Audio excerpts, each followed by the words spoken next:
It's 11:09. Please make sure that your devices are off, quiet. Thank you.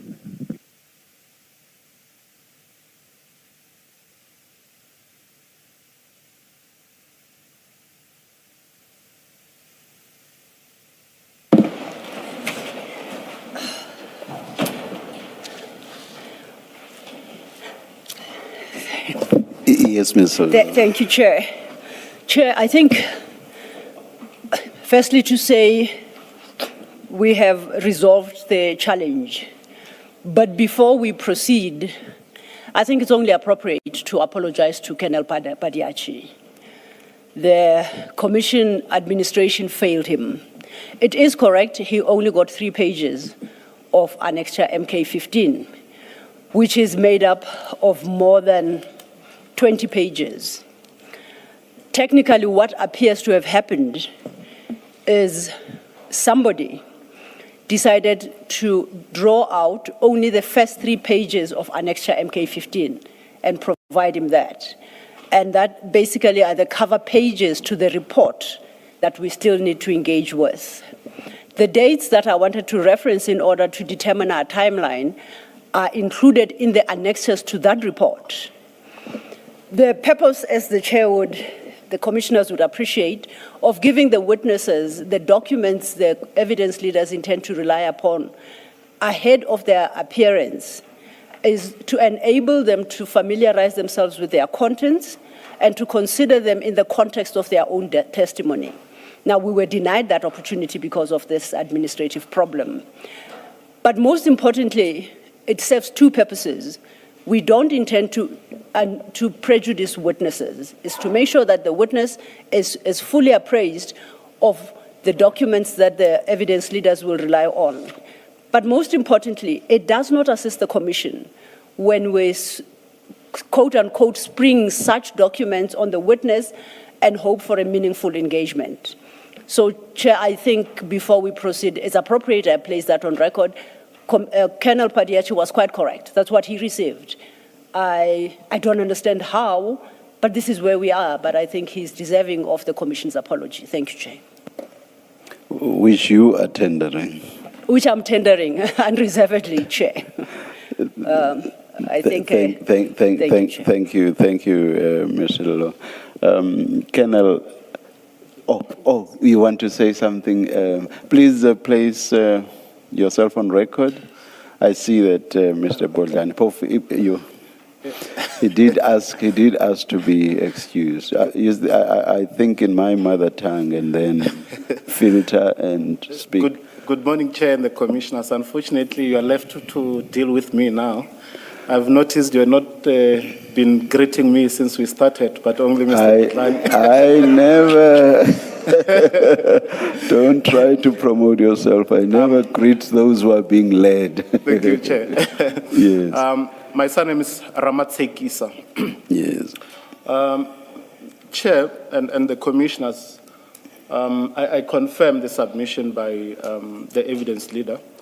And we appreciate that we have been afforded the opportunity for the witness to go through the annexures.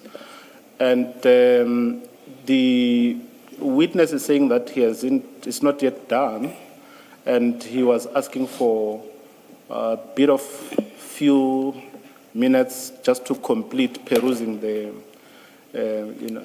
documents that he has been given. So we are in the hands of the court, but he was asking Commission, that it could be Commission, not court. My apologies. My apologies. We're in the hands of the commissioners. He was asking maybe until 12, but he might finish before that. He's just in the midway of the documents. Colonel, thank you, Mr. Ramatsekisa. Marama? Correct, Ramatsekisa. Thank you. I've written it down. Colonel, it does seem you were hard done by, and Ms. Sillo has tendered an apology. I hope you accept it. Yes, Chair. It's understandable. I mean, yes. The same happened with to us. So Yeah. we offer counsel the same with the apology too as well. Thank you, thank you. Apologies. Thank you. Something I've said repeatedly at this commission was said by Ms. Sillo when she was addressing us just now, and it is that this commission does not want to ever disadvantage a witness or to treat a witness unfairly. Where there are documents a witness is seeing for the first time, we either proceed on the basis that the witness may file a supplementary affidavit afterwards to address whatever issues the witness was not able to address as best as they wanted to when they testified in open session. So we always do our best to achieve that. That is fairness, basic fairness in treating all witnesses. When we said we would come back at 10 past, that was on the basis of what was indicated in an informal discussion outside, which was an expectation that you would be done going through the document /S by 10 past. But we are now faced with the reality that you are not done.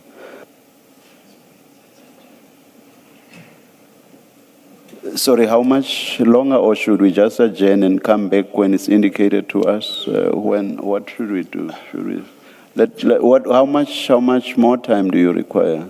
I don't think it's. Can I speak, Chair? Yes, yes. Chair, Commissioners, I don't think it'll be much time. So, as you always indicate, when you're ready, call us back. But So- aren't you see where you are and you see what's left. Please indicate how much longer you require. Perhaps 20 minutes. 20 minutes.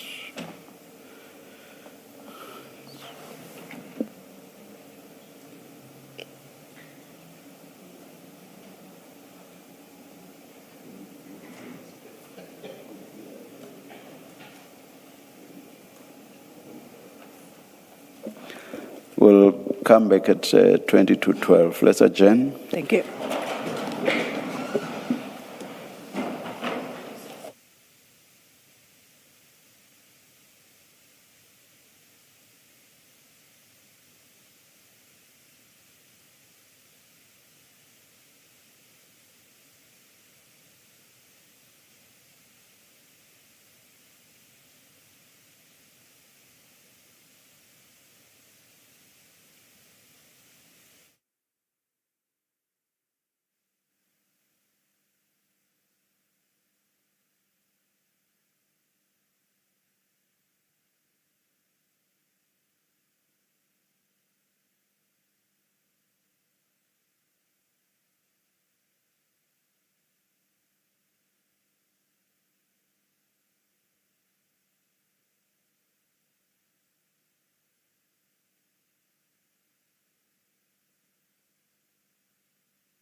Good morning again. It's 11:39.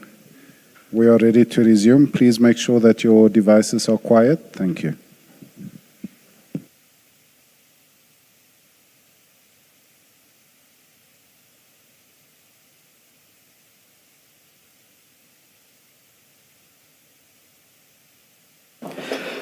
Mr. Ramatsekisa, ready now. Thank you, Chair. and Is the Colonel Commissioners. ready now? Yeah, he's ready. Thank you. Yeah. Thank you, Chair. Commissioner, I will... Colonel, I do apologize.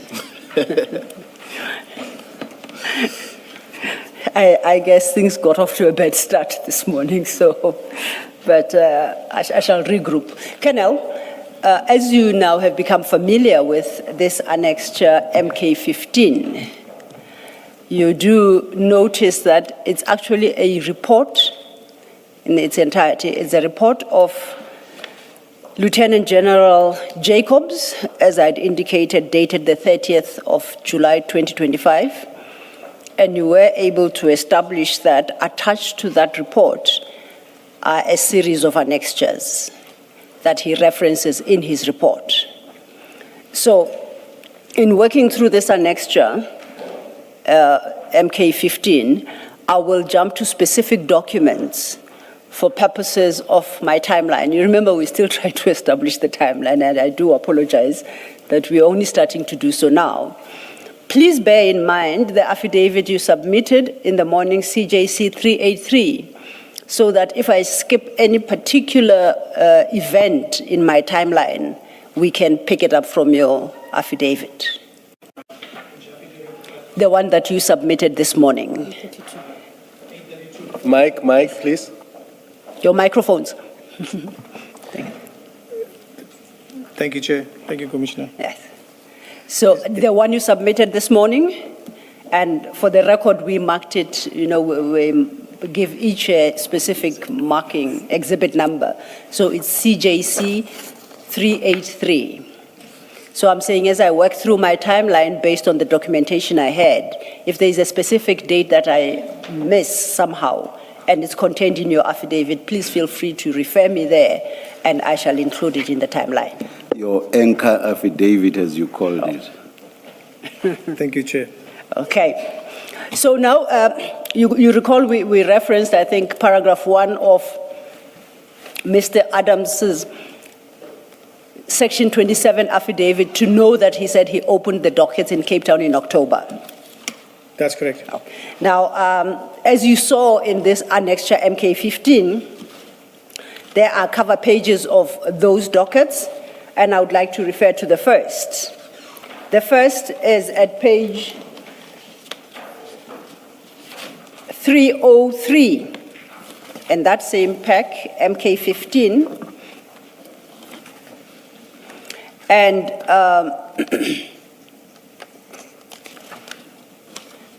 it's got a case number.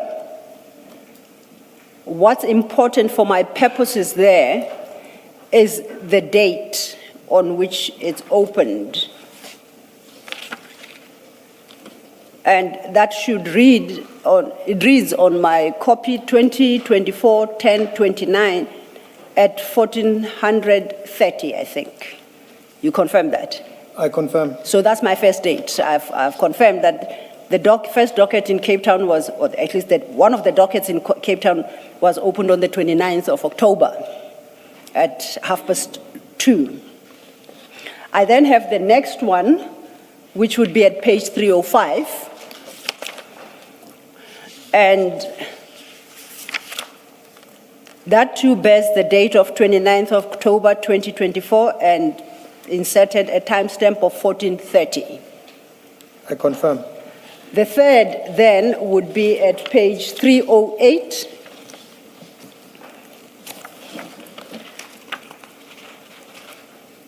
And that once again is 2024 October 29 at 1430.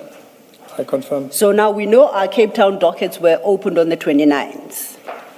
I then tried to understand the next date.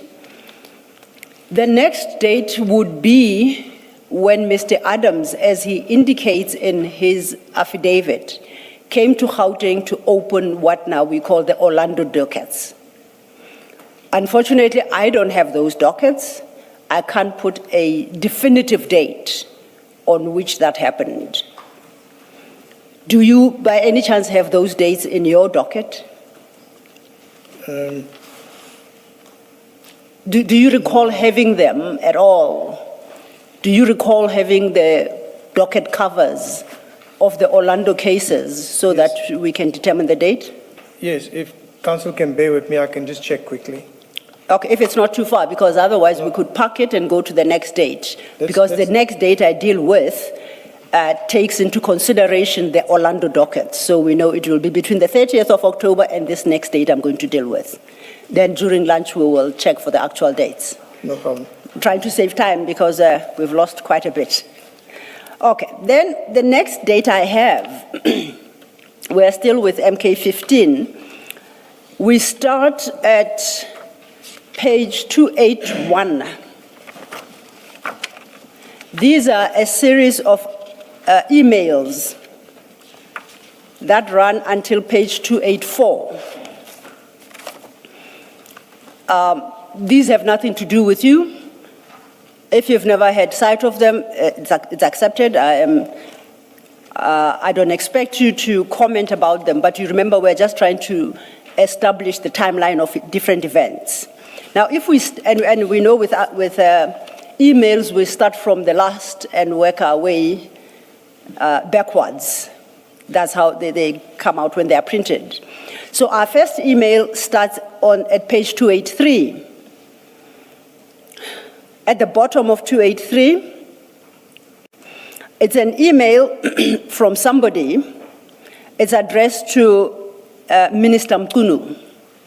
It's dated 1st of November 2024 at 8:21 in the morning. Correct, Chair. And if you flip over to page 284, it is from Honorable Fadil Adams. Now, that email reads thus.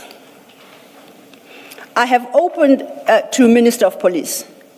I have opened cases in the Western Cape on a number of senior subs personnel as per following case dockets as per Grand Central. Then he provides them. Second point, I was told that the dockets were intercepted. In my quest for justice, I traveled to Gauteng and opened following dockets as per Orlando SAPS. Then he provides a detail. The detail provided there, we can tell from the cast numbers that they too in Orlando were opened in October. You confirm that? I confirm. Then he continues, however, I've also been notified that the Gauteng Police Department has followed the same modus operandi as the Western Cape PC and is interfering in the investigative process. I apologize. I urgently and humbly ask the Minister to intervene and ensure the integrity of the investigative process is maintained to ensure a fair and just outcome. So that's our next date. First is the 29th of October, when they are opened in Cape Town.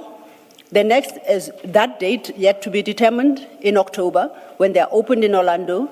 And the 1st of November is a complaint to the Minister regarding interference or interception of both sets of dockets. Now, if you stay on page 283, the email above is now an email from Nkabinde CM. When General Mkhwanazi testified, he advised that Nkabinde CM is the Chief of Staff in the Minister's office. And you see that is dated 1 November 2024, 0904. And that is addressed to Major General Sibula and Brigadier Litoko. Subject line is charges laid by NCC. And Mr. Nkabinde writes as follows. I read the body of the email, second paragraph. The ministry has received this complaint from the Member of Parliament. In order for the ministry to respond accordingly, please furnish this office with a report in responding to this complaint and the details of the investigating officer who was assigned to investigate these cases. Your report is expected on Monday, 4th November 2024 at 1500 hours. So the Office of the Minister immediately acts upon this and directs the complaint to be dealt with and directs that complaint to Major General Sebola and Litoko. We need not concern ourselves about who they are, but that's what the email tells us. Then if we go back to page 282, at the bottom is now an email from somebody within SAPS. It's dated still the 1st of November 2024 at 11:45. And it is addressed to complaints nodal point, copying the Divisional Commissioner Inspectorate and a few others. And in this particular communication overleaf, before we go overleaf, at the bottom of 282, this person informs,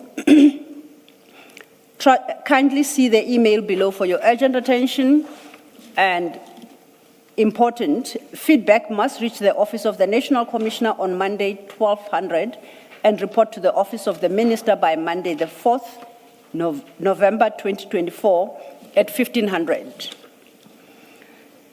Then still staying at page 282, at the top, it's now 11:59, about 12.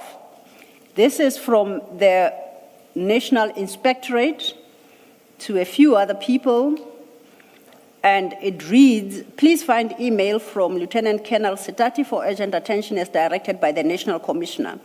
After receiving the email, it was followed by a call to humbly request for feedback to be submitted on or before 1200 on Monday, 4th of November 2024. You see that? Then lastly, at page 281, it's an email from one of the recipients of the previous email I just dealt with, addressed to other members of SAPS, and it would appear in particular to Colonel van Rooyen, and reads, please ensure that this is urgently registered into N16 of 2017 VS2. Don't have to worry ourselves about that. Further down it reads, please take note and deal with this immediately. Engage the province directly, please. Also note the deadline set for Monday, 4th of November. So our next date is this flurry of activity on the 1st of November, triggered by Honorable Adams's complaint to the minister at 8 in the morning. So by 1 o'clock, I will then, it then records that it is being acted upon, and eventually by the, I don't know if it's appropriate to call them the complaints nodal, but the point where it was referred to as a complaint and with an urgent request to deal with, to enable the original person to whom the complaint was addressed from the minister's office to respond to the minister by the 4th of November. Ms. Silo, a detail, Yes. just in case it becomes relevant, is also to note that the 1st of November, according to these messages, was a Friday. Yes, I confirm it was a Friday. And this activity was supposed to be reported on the Monday. On Monday. And in fact, that is confirmed in the email at page 282 from Lieutenant Colonel Bapela, who specifically requests that the report be provided by 1200 on Monday, 4th of November. So that should take care of that. Thank you so much. So the next day then, I have nothing between the 1st of November being a weekend and the 4th. My next date would be the 4th of November. We've established that's the due date for the report. Then the 4th of November, if we stay with that, an extra MK 15, we go to page 285. And It starts at 285, this particular document, but if we jump to 287, we'll see that it is a report by Major General, Acting Divisional Commissioner, Inspectorate, N.M. Dada, dated 4th of November 2024. It's a 3-page document, and then if we go back then to page 285, where it starts, it's an information note directed to the minister. It provides a purpose, the background, the background is as we have discussed. We know the opening of the 2 sets of dockets. Then there's a discussion, and then it deals with the nature of the complaints in the dockets. Now, if we stay at page 286, it states that at 3.1.1, the criminal allegations in the 6 cases which were opened are leveled against Generals Khumalo, Lushaba, Madondo, and Brigadier Ncube, and are centered on 4 specific matters, namely abuse of secret service account 1, 2, cover-up of criminal incident linked to Valeria case number, it's provided, and there's a note that the docket is locked in a safe at the police station and access thereto will only be available from 11 November 24. Third, failure to address Major General Madondo's results of the polygraph examination, wherein 2 incidents of tax evasion were uncovered. And lastly, practices of nepotism. So that's his summary, the author's summary of the contents of those dockets.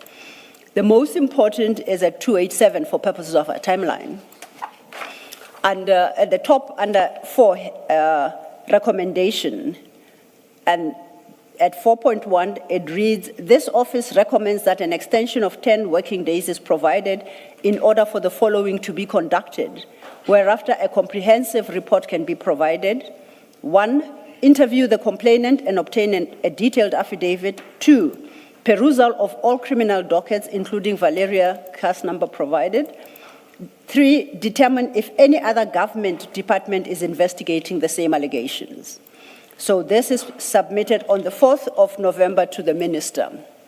If you turn, then it's submitted by Major General Dada, and still at 287, you'll see that it's counted. Looks like, just for Yes. accuracy, it's the 5th, not the 4th. It's submitted on the 5th of November.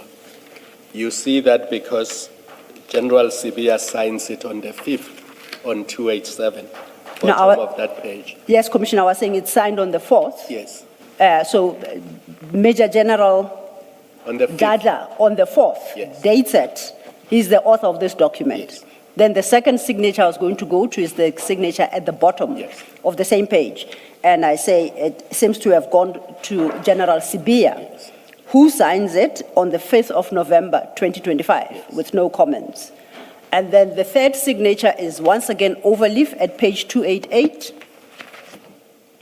And that appears to be the signature of the Minister of Police, E.S. Mkhunu, MP, and it's dated 8 November 2024. Advocacy law, my point was that the minister's office appears to get this report on the 5th. And Oh. we see that from the date stamp I'm on with page you. 285. I'm with you. Thank you, So Commissioner. they missed that 4 November deadline by a day. Indeed. And then on the 5th, the stamp suggests On that the that's first when the page. minister's office received it. I misunderstood you. I thought it was the date on which Major General Dada signed, so I was reading the 4th. I completely agree with you. It would appear then that after General Sibia had signed, it then presumably got to the minister's office where it bears the receipt stamp of 5th November 2024. And then the minister's final stamp, final signature at page 288 on the 8th of November 2024. Now, where the minister signs, there is a space for comments, but he doesn't seem to have made any comments. Now, whether or not the minister granted the request of an extension, I don't know. I can't tell from this batch of documents. So I then look for my next date. And my next date would be the 11th of November But that one now I find in a different document, and it's the second annexure that you were supposed to have been given, together with MK15, but unfortunately we're not. It's MK16 in General Mkhwanazi's annexure bundles. And that MK16 is a 2-page document, mercifully. And it's the other document you had opportunity to consider. Now, this document it's page 310 of MK15. This document is, if we go to the second page of that, second page of that, it's signed Mtokozi Singh Gabinde, Chief of Staff, Ministry of Police, and it's dated 11 November 2024. Now, when we go to the first page of this particular document, it's addressed to the Investigating Director, Brooklyn, and the subject line is referral and request for investigation in terms of Section 27 of the National Prosecuting Authority Act, Act 32 of 1998, read with the National Prosecuting Amendment Act, Act 10 of 2024. And Mr. Nkabinde, Chief of Staff, the Ministry of Police, states to the Investigating Director, and that's Advocate Johnson, correct? That's correct. Yes. States, attached here to please find for ease of reference a copy of written correspondence addressed to the Honorable Minister of Police, Honorable Senzo Mchunu, by Member of Parliament, Honorable Fadiel Adams. The allegations contained therein implicate very senior members of the South African Police Service and are viewed in a serious light, and case dockets were registered as follows. Then he provides one Langlaagte case and 3 of those Orlando cases that Mr. Adams registered between the 29th of October and the 1st of November. And overleaf, most importantly, it concludes, Honorable Fadiel Adams was advised by this office to await your decision in this regard. So this document purports to refer Mr. Adams's complaint to IDAC, specifically to the ID. You note that. I say you note that. I note. Okay, thank you. Counsel. My next date. I may have missed it. This letter from Mr. Nkabinde refers to a Langlaagte case number. Did we deal with it when you were doing the dates? Is it one of the cases? There are 3 Cape Town cases, there are 3 Orlando cases, and there is a Langlaagte case that we don't deal with because the complaints that culminated in the charge against General Khumalo and others seem to involve the Cape Town and Orlando cases. There is also a 2022 Valeria case referenced, but once again, we don't deal with the contents of that particular docket because it's not relevant to the charges. But yes, there is a Langlaagte case. I don't know if the Colonel has a better understanding of what that case was about. But we know of its existence. If I can explain these case numbers, it is a mess in the sense that when you look at the actual docket, it says Valeria case 403, 404, 405. It's from the way we look at it is that he went to a station and he opened those dockets there, but they were in a different police precinct. So this Orlando station was supposed to forward it to the respective station which belongs to, and then they would register it under their station name. So that's why when you look at, I see Orlando CAS 402, but I know the docket has Valeria CAS 403 and 404. I know them as Valeria. But when you check in the Valeria CAS system, these CAS numbers don't exist. It's because it belongs to another station, not Valeria. So the docket cover is written Valeria 403, and it did cause a bit of confusion for us because we were looking at and investigating Valeria Cas 403. And when we get to the station, after we finalize everything and we're going onto the system, we find it's not Valeria 3, but a search on the system corrects that CAS number to Valeria Cas, for example, 278 of 10, same month, same year, but just a different station, and both the dockets match with each other. Okay, all right. Maybe then let me just ask my question this way.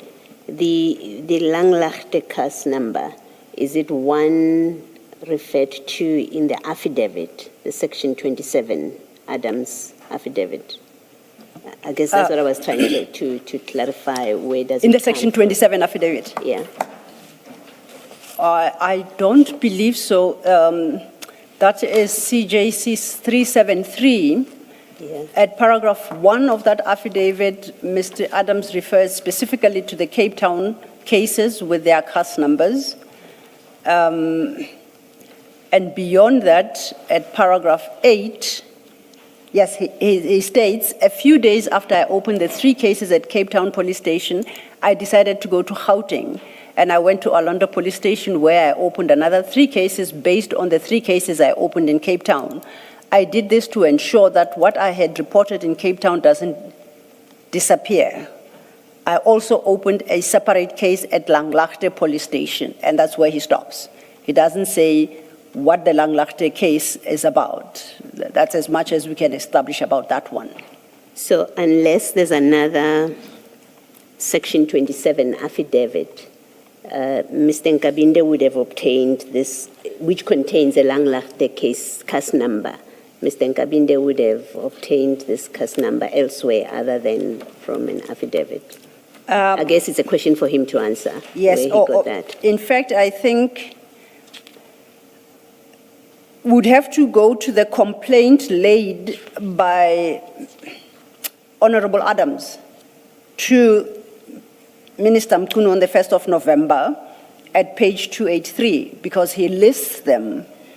And he states there that I've opened cases in Western Cape on a number of senior police as per the following case dockets. Then he gives the numbers, he quotes 3. Those are the Cape Town case dockets. Then he says he went to Gauteng, and then he provides 3 dockets. Those we understand are the Orlando dockets. And he doesn't seem to reference the Langlaagte case. So, yes, I point this out to confirm that on the documents that we have, when he reported interference with these dockets, Langlaagte was not a part of them, so he would have had to advise Mr. Nkabinde otherwise than in this trail of emails. Thank you. Thank you. While we're dealing with the chronology, I don't want to come back to it later because it's at this point that I think this question is relevant.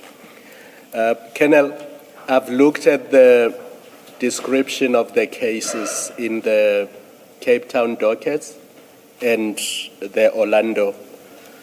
Assist me if I'm wrong. None of the complaints in the Orlando dockets and in the Cape Town dockets had anything to do with the Brigadier Mukwele case. So can I respond? Yes. When you look at the way you will get, like, in one docket, there's 2 or 3 allegations in one. It's mixed up, and then it's like nepotism, and it's in another docket. It's all mixed up. But I'll have to look at the actual docket itself on what you're Because saying. remember, they were opened in October 2024. Yes, sir. And there's one about nepotism, but it relates to the other kernels in crime intelligence. That's what the story is. And there's complaints about defeating the ends of justice. That's what the other complaint is about in the dockets. But there was no case opened, either in Cape Town or in Soweto, Orlando, of corruption and fraud relating to the appointment of Brigadier Mukwele. I'll have to just check on that, so because I think when we're looking at Orlando and Valeria, because I'm sitting with Valeria. It doesn't matter whether it's Orlando or Valeria. The point is it was in October 2024 we've established that. And I'm saying in October 2024, no case was opened saying the appointment of Brigadier Mukwele was fraudulent or there was corruption in that. Yes, specifically, if I can recall, sir, subject to correction, in the docket or the affidavit that was there was no specific name to a brigadier or anything, just nepotism and family members and stuff like that that was mentioned. And because she had not been appointed at that point, so Yes. the cases that were opened in Cape Town and Orlando related to this complaint that you see in the Section 27 affidavit that all the colonels, he says it is concerning to note that all the colonels employed in crime intelligence, none of them are suitable for the post to which they are appointed. Commissioner, where are you reading that from? I'm reading the Section 27 affidavit, paragraph 4.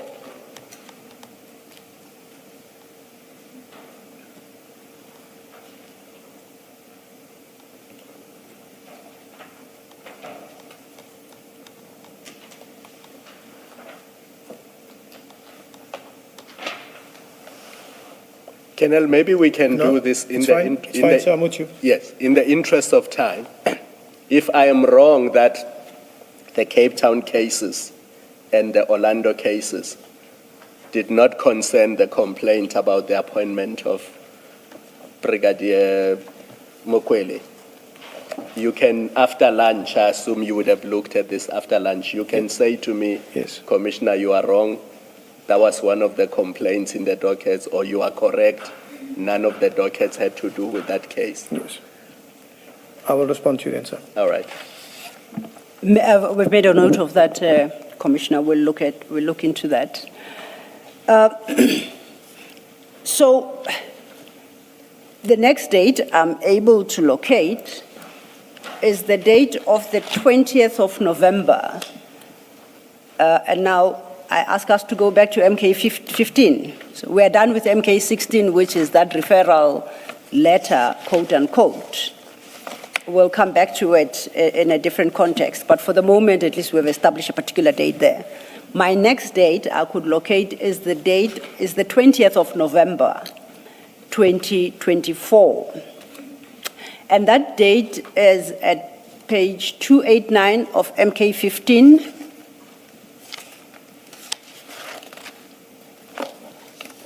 And if you go to page 291, it bears two names. It's signed, it's the name of Lieutenant General Jacobs, but then it appears to be signed by Major General Gladler, who affixes his stamp there, and it's dated the 20th of November, 2024. You see that? Correct. So I'm not going to quibble about whether or not Major General Gladler was authorized to sign on behalf of General Jacobs. That's not the point. It's just the date I'm interested in. Correct. Below that, it looks like there's space for the Divisional Commissioner Legal Services, S. Chamani, to sign, but no signature is appended.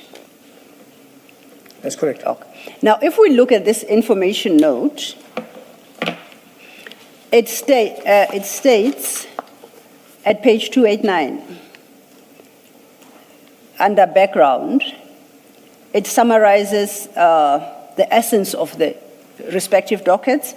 At 2.2.1, it says a report was compiled wherein the allegation that there was interference from both the provincial offices were reported and found to be unfounded.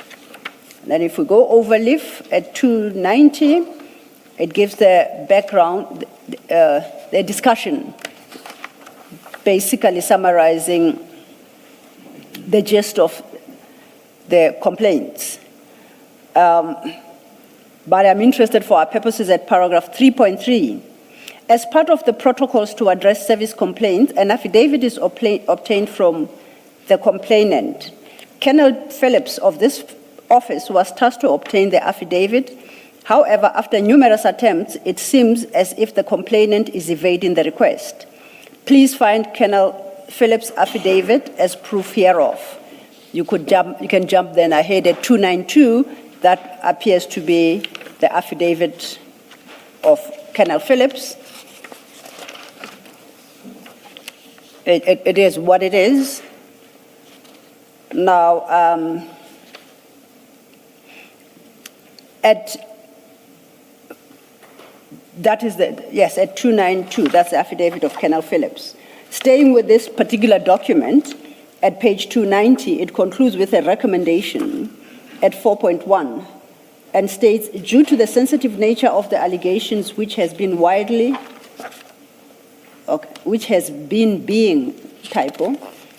announced by the complainant, it is imperative that before any criminal investigation is launched, your office peruse the affidavits to provide a legal opinion on whether the element of a crime exists and to advise on a way forward. And over leaf at 4.2, the author states, if your office is in support of the request, please find the dockets for perusal. So we are now on the 20th. On the 20th, within... And this is addressed to? And this is addressed to the Divisional Commissioner Legal Services. SAPS. SAPS, within SAPS. My understanding of this chain of correspondence is the Inspectorate is still seized with the complaint and trying to establish facts and to determine the complaint as proffered by Mr. Adams. And for that purpose, at this point, they are now seeking a legal opinion internally from the SAPS Legal Services Department. So that's where we are at. Correct. By now, they have failed, according to Colonel Phillips, to meet with the complainant, being Mr. Adams. And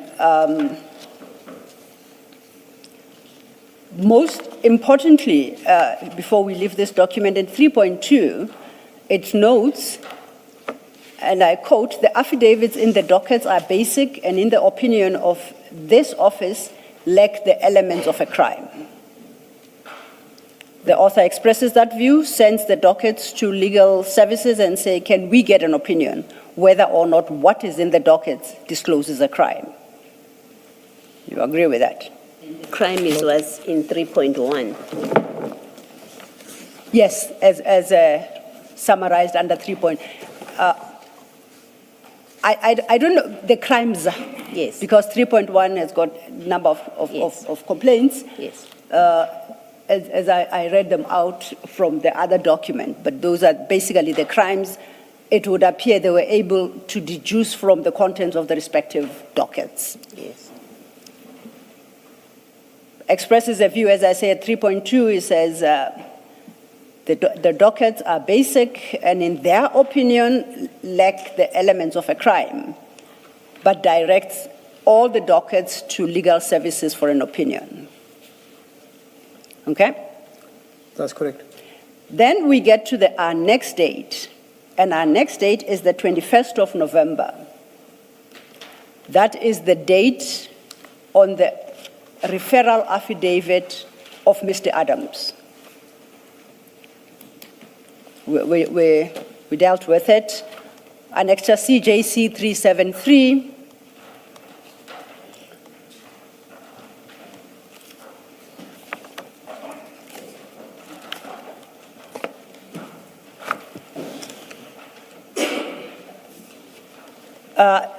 Commissioner, that's file 2, page 512, CJC 373.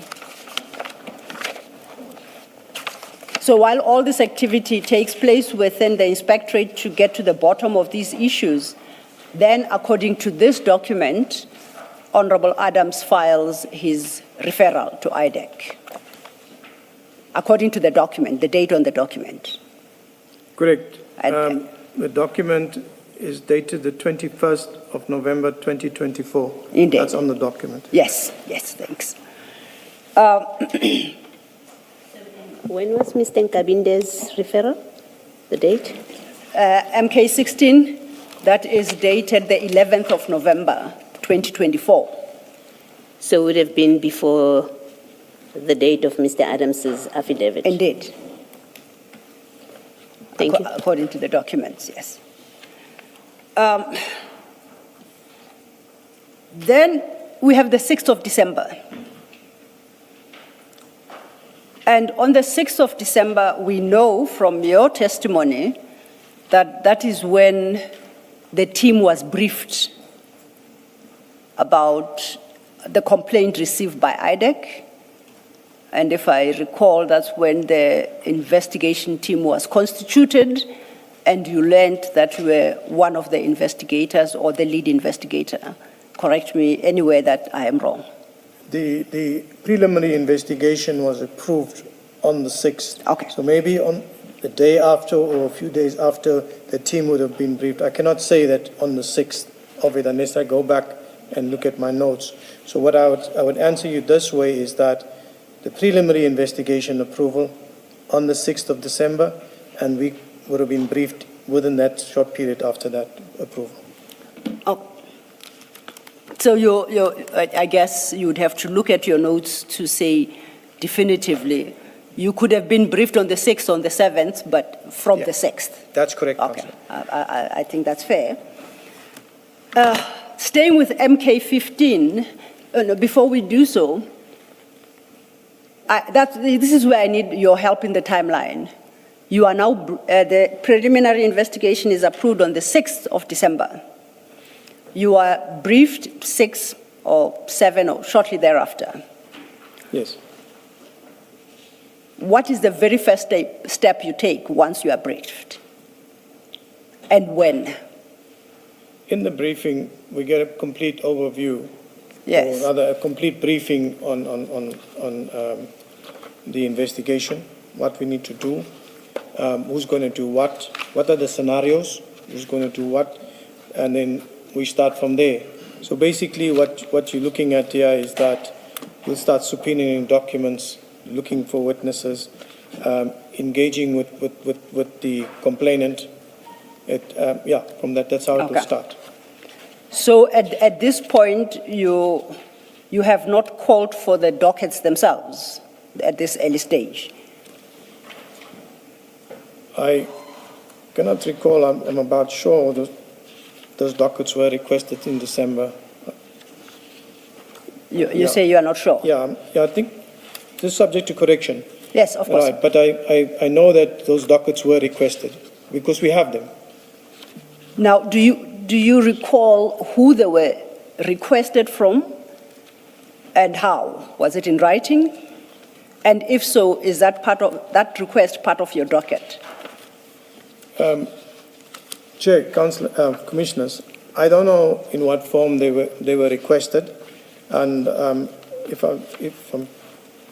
those dockets were requested by another investigating officer who was tasked to get hold of the dockets. So he would have handled getting the dockets from wherever it was, etc. I have no knowledge of that. And who would be that investigator? It's Investigator Rapesu. Rapesu. I take it he would have been reporting to you because you are the lead investigator. Did you instruct him or direct that he request the dockets? Or he did so on his own volition? Remember, as I said, it's not just one investigation, it's a broad investigation. After the broad investigation, there's specifics. So the tasking is given by Chief Perumal to Rapetsu. Go and collect the dockets. That's what would happen. So there would be that instruction to collect, and then what? Disseminate the dockets amongst the various investigators. How does it work once they're collected? Trace the dockets, find where they are, get hold of the dockets, bring it, let the team sit with it, let's look what's in these dockets, and then we'll be further briefed by the chief. To your knowledge, at this point, had there been any engagement between IDAC and SAPS generally about these dockets at all by the 6th of December? During December, there was engagements like... No, I'm interested in the 6th specifically. I if you cannot recall. I cannot remember, a specific date, but what I'm safe to say is during December, there were engagements with SAPS with regards to the dockets, to get these dockets, case dockets that were open, where are they, and then get the dockets so we can see what is in the dockets. So you would have went to the police station, and from the police station tracked, where are the dockets from there. I ask this because if you turn to page 300 of MK15,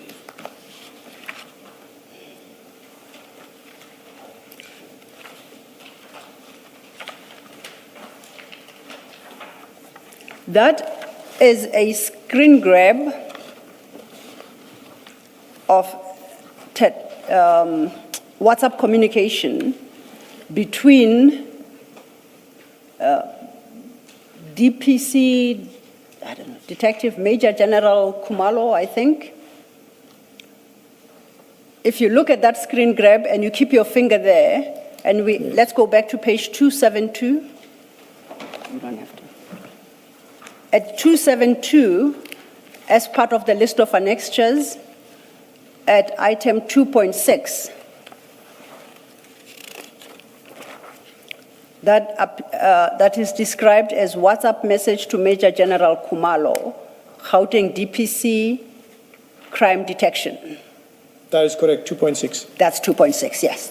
So that 2.6 is our screen grab. And that screen grab reads thus, or the communication there, it's dated the 6th December 2024. Good day, General. Please let me know when I can call. It is in connection with the Fadil Adams dockets. IDAC is here with me pertaining to the dockets. So IDAC would seem to be at the inspectorate by the 6th of December. According to what I see from, yes, from the according documents to this. Yes. And the date, then the 6th,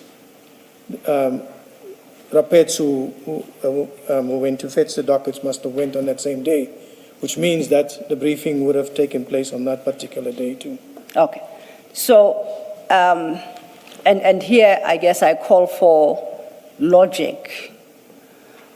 How would Mr. Rapetsu know where they are on the 6th? How did he know that they were at the inspectorate? Councillor, just to be, I think it's something that's best asked for him. Yes. What he would do, but if you're asking me, I'm giving an opinion. Yes, I accept that. My starting point will be the police station. Go and see the branch commander, station commander, then the branch commander, and where is this docket, what is the status of it. That's what I would do. But I don't know what he did going and how he went about it. Did he have any role, specific role in your investigation? Remember, as I indicated initially, there's the team of investigators. Yes. One will assist the other, and one will carry the docket. So with Rapetsu, and as I indicated, there were several dockets.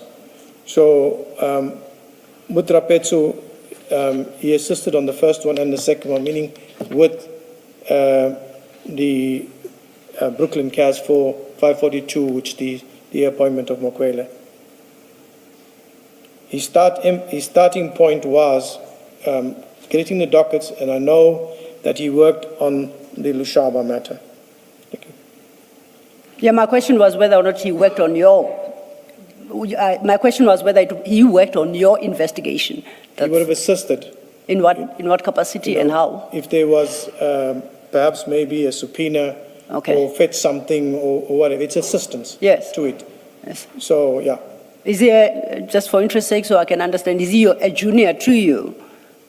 Yes. Okay. So for purposes of this particular investigation, he would have been somebody who's rendering assistance to you, and he executes such duties as you direct.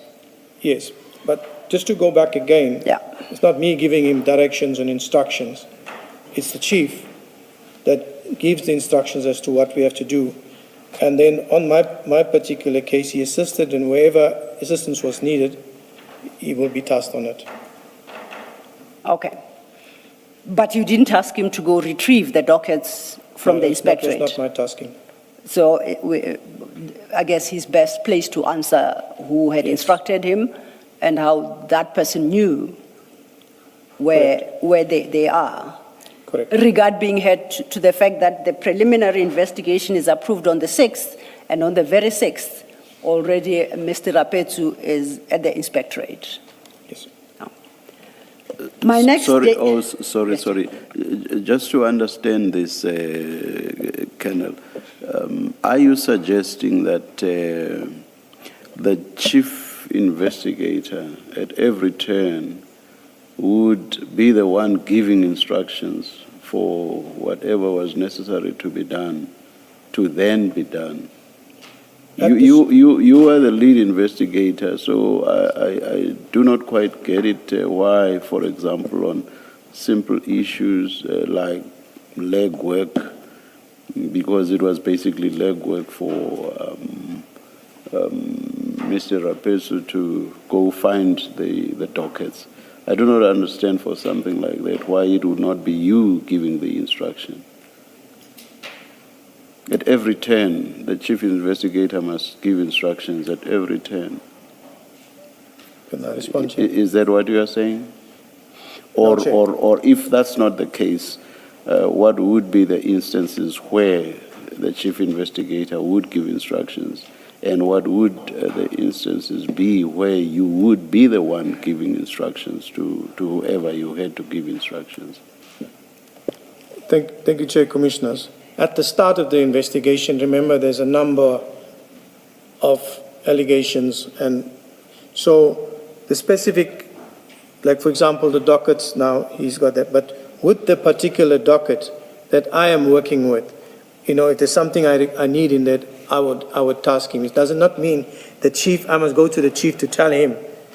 He's working with me, we are together, and he's assisting on it, so I can say, you know what, do a section 28 there, or get me this, that. I don't mean that every time I need him or somebody else, it has to go through the chief. The chief is just there to brief on the different investigations. This is yours, you handle this, and it goes forward from there. And then obviously the feedback will go, and the monitoring of the process will go channel back to him. So with regard to the fetching of the dockets or retrieval, would the chief have been involved because there was more than just your docket? That's correct, sir. Okay, all right, thank you. Thank you, Chair. And before we leave this particular annex, Chair, just to record that it's dated the 6th of December 2024, as I indicated, with a timestamp of 1456. You see it on the first message. Then main message follows at 1458. So we're Correct. around the 3 p.m. time mark. Correct, I note the time. My next event, now whether or not, if I may say, Mr. Rapetsu obtained the dockets, I do not know. And when he did so, I don't have a date for that. Would you by any chance know whether he did manage to locate the dockets, and if so, when? Chair, Commissioners, I would not know a specific date when he got the dockets, but I know he did get the dockets because I Yes. saw the dockets. When did you see them? December. Give a rough estimate. I'm not too sure when. Okay, And but it was in I'm December recalling still. quite deep into my memory, so I'm not too sure when, because he had those 6 or 7 dockets with him. Okay, I'll accept that. My next timeline, we are now back into sub-internal systems, staying with MK 15293. This is, if you go to page 296, it's a document dated 11 December 2024. signed by the Divisional Commissioner, Legal Services, Lieutenant General Chamane. And if we go back to 293, which is the start of the document, on my reading of this document, which of course may be wrong, this is the legal opinion that was sought internally within the inspectorate regarding the dockets. Yes, Okay. the document itself. The document itself. Now, this is the last of the documents as I have to establish a timeline, because my next date is the 6th of January, 2025, which, as we know, is the date on which Chief Perumal obtained this A1 statement from Mr. Adams. Correct. So that's where I end. So I take it, is it fair to assume that by the 6th of January 2025, you at least had the contents of the docket, of the dockets? You had familiarized yourself with the contents of these various dockets? Yes. Okay. We have dealt with Mr. Adams's A1 statement, and I think we can agree that it's rather sparse on fact. We dealt with that yesterday. It just has the two paragraphs, Yes. Mr. Adams' statement, Yes. where he speaks of manipulation of Yes. processes, and then how the other kennels were prejudiced thereby. Correct. You seemed to strain your ears when Ms. Sillo said that affidavit, that A1 statement is sparse on the facts. You heard that part? The paragraph 2 and the paragraph 3, that I can recall. No, it was even before that. Ms. Sillo said that A1 statement is sparse on facts. Did you hear that part? No, I didn't hear that one. Yeah, I thought so. I saw you straining your ears. Yeah, okay, that's exactly what I said. Do you agree with me that it's rather thin on facts, that A1 statement? The A1 statement of Mr. Adams. Yes. It's an allegation. And I want to know, I'm more interested in how much it assists with establishing facts, and I'm saying it is rather thin in that regard. It's a fact what he said. but We're talking it's an allegation. past one another. We're talking past one another. I'll try again. Let's go to it. I think it's easier. It should be your CJC 377, which is at file 3, starting at page 681.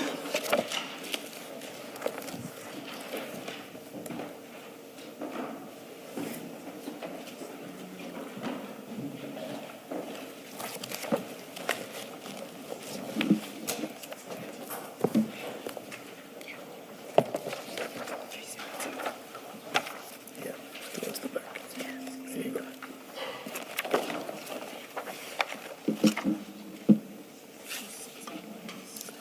Have you located it? CJC 377, starting at page 681.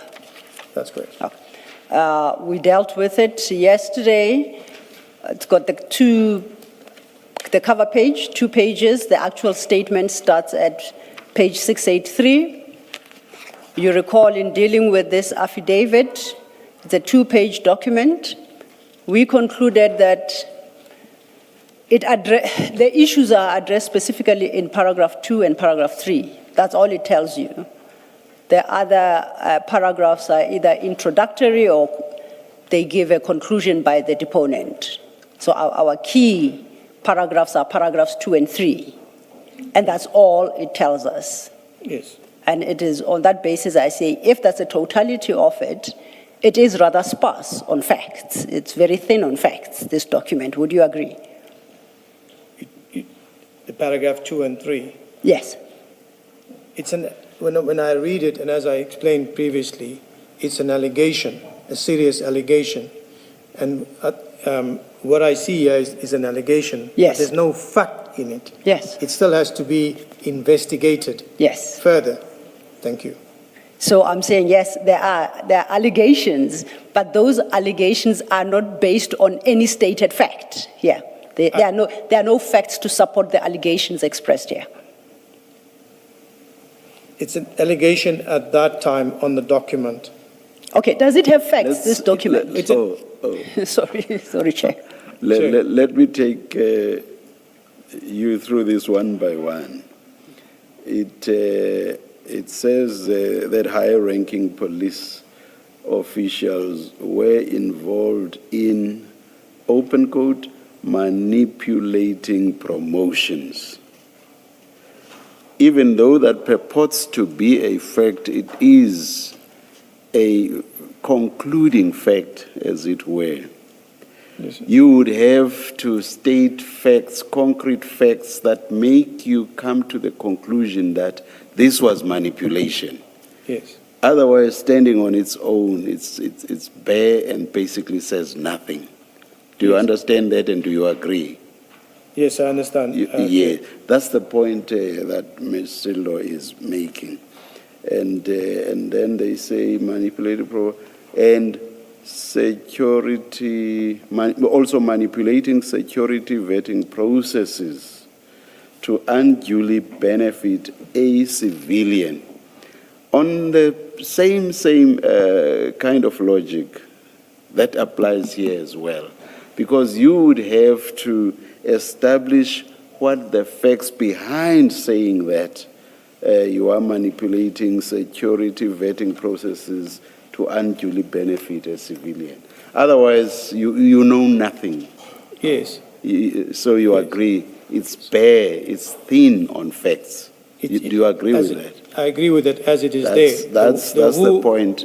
That's the point Mr. Lo is making. Yes, Commissioner. The who and the what is still missing from there. That's what I'm trying to say. Thank you, Chair. Then we found each other. So this was, you get this A1 statement on the 6th of January or soon thereafter, 2025. 2025. Yes, or soon thereafter. And at that time, you are armed with the dockets. I would like to believe you said you received them sometime in December. That's correct.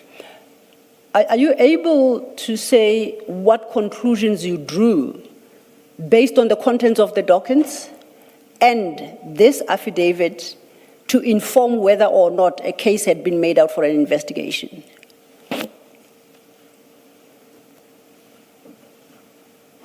When I looked at the affidavit and I looked at the docket, and as I said, the docket had sparse information on it, and I'll just must say how I looked at it and how I investigated it. So when you look at the docket, it's got sparse information, and it's not going into who by name, how. There's the who's and the hows that are missing from it. And when you look at the affidavit, as Chair mentioned, there's the who and how that's not here. So when I look at that now, I take that as a preliminary that this is an allegation that's been made. I need to now go and investigate and confirm what this is, right? Who this particular post or appointments or whatever, further investigation to get more information. So they therefore went about to get the documents, but I do not want to go further. I'm just saying to you that the information on the dockets itself, the initial documents, was the complainant would have to be interviewed again. What are you talking about? So from that, there's a second affidavit that is now taken on this specific regarding this appointment process. But still, there are things that are missing from here that needs verification and investigation. So not on this now, you can go now and take it and just start arresting. You've got to look at it, investigate it. Is there something there? And you work from there. Okay. Progress from there moving forward. Thank you. So we have the benefit of the A1 and we know what the A1 states. What I don't have is the benefit of the dockets. So regarding head to the A1 statement and what it tells you, what other extra information did the respective A1 documents in the dockets inform you? The initial A1 on the docket, I'll just have to just call it up just to refresh. We can do that over lunch, but I just wanted a summary of what facts did you glean from those dockets? The initial docket just talks about General Mkhwanazi, if I can recall, appointing family members and friends in positions at crime intelligence. So that's what it basically, so it was basically, just nothing really there. It needed more information. Yes. So when you look at the docket, you needed to take the docket and interview this person. What are you talking about here? Because you are saying different things. I think an incident there, an allegation here. Let's put it into context. Tell me about it. Yeah. Okay.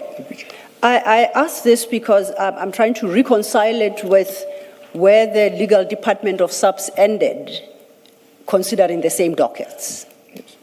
And for that purpose, I'm still in Annexure MK15 at page 293.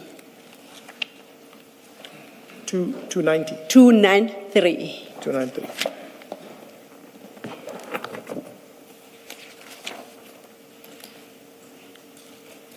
This, if we go to 296, you'll see that we have touched on it. It's dated the 11th of December 2024. So this is where the legal department lands with nothing but the content of the respective dockets.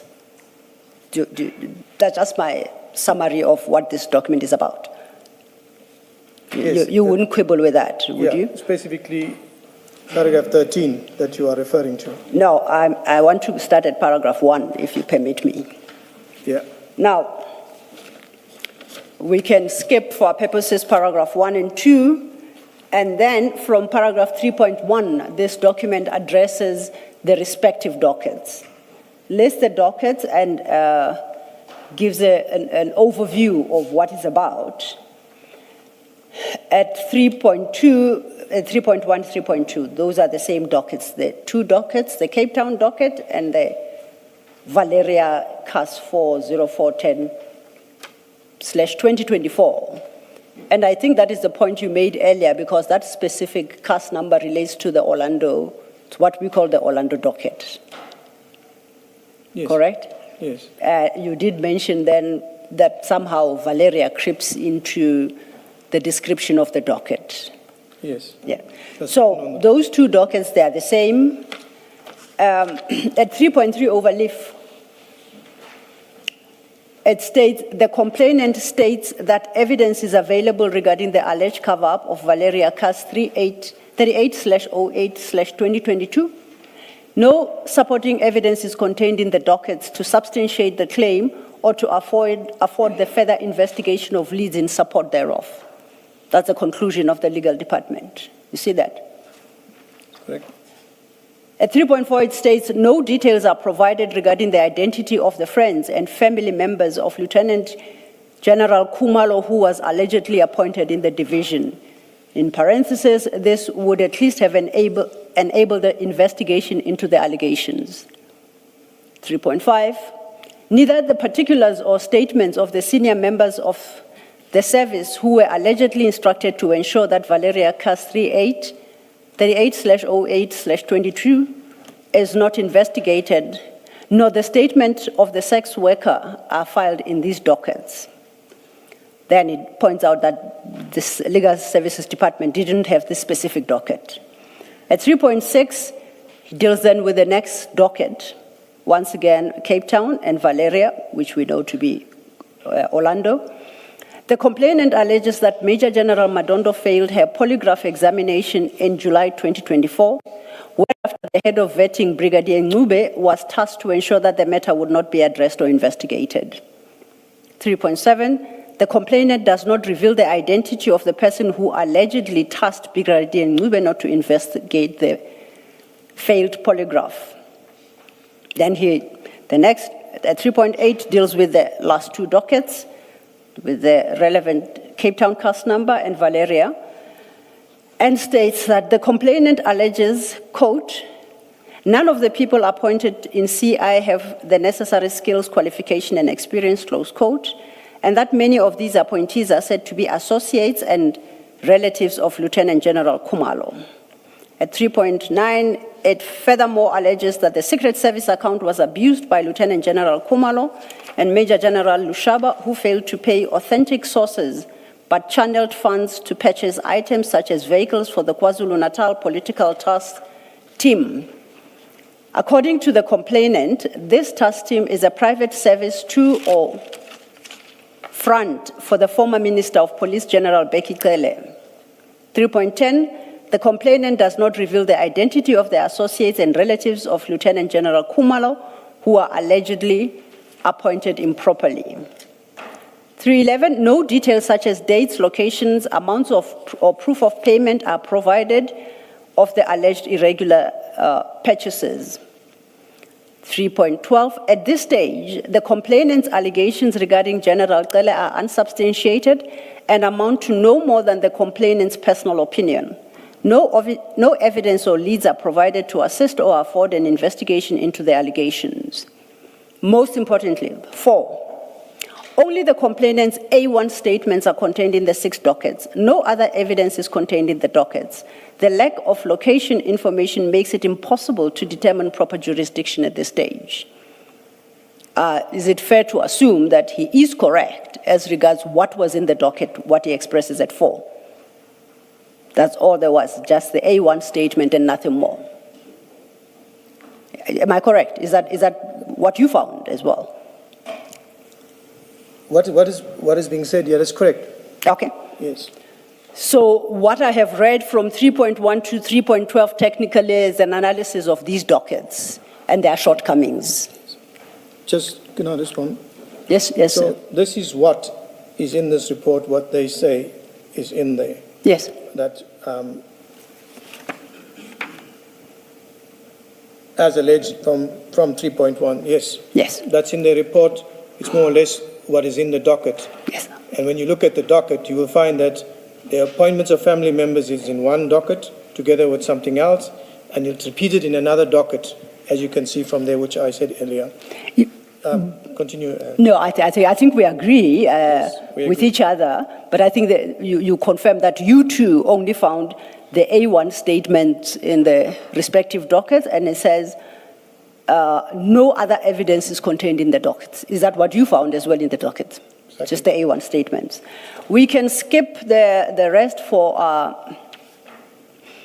purposes until overleaf at page 8, at page 296, paragraph 8. Advocate Silo, for my benefit, Yes. maybe paragraph 6. Oh, let's go back to page 295. Thank you, Commissioner Khumalo. Page 295, same document, paragraph 6. The Commissioner highlights that that's a key issue. The 3 dockets that were opened in Gauteng are merely a duplication of the 3 dockets that were opened in Cape Town. No explanation is provided regarding the opening of the second set of dockets on the same allegations but in another province. So, describing the nature of the dockets. We know Can you just confirm that they were a duplication? They were basically the same thing, but in That's correct. Gauteng. It's the Cape Town dockets and the dockets that were Orlando or Valeria basically were the same.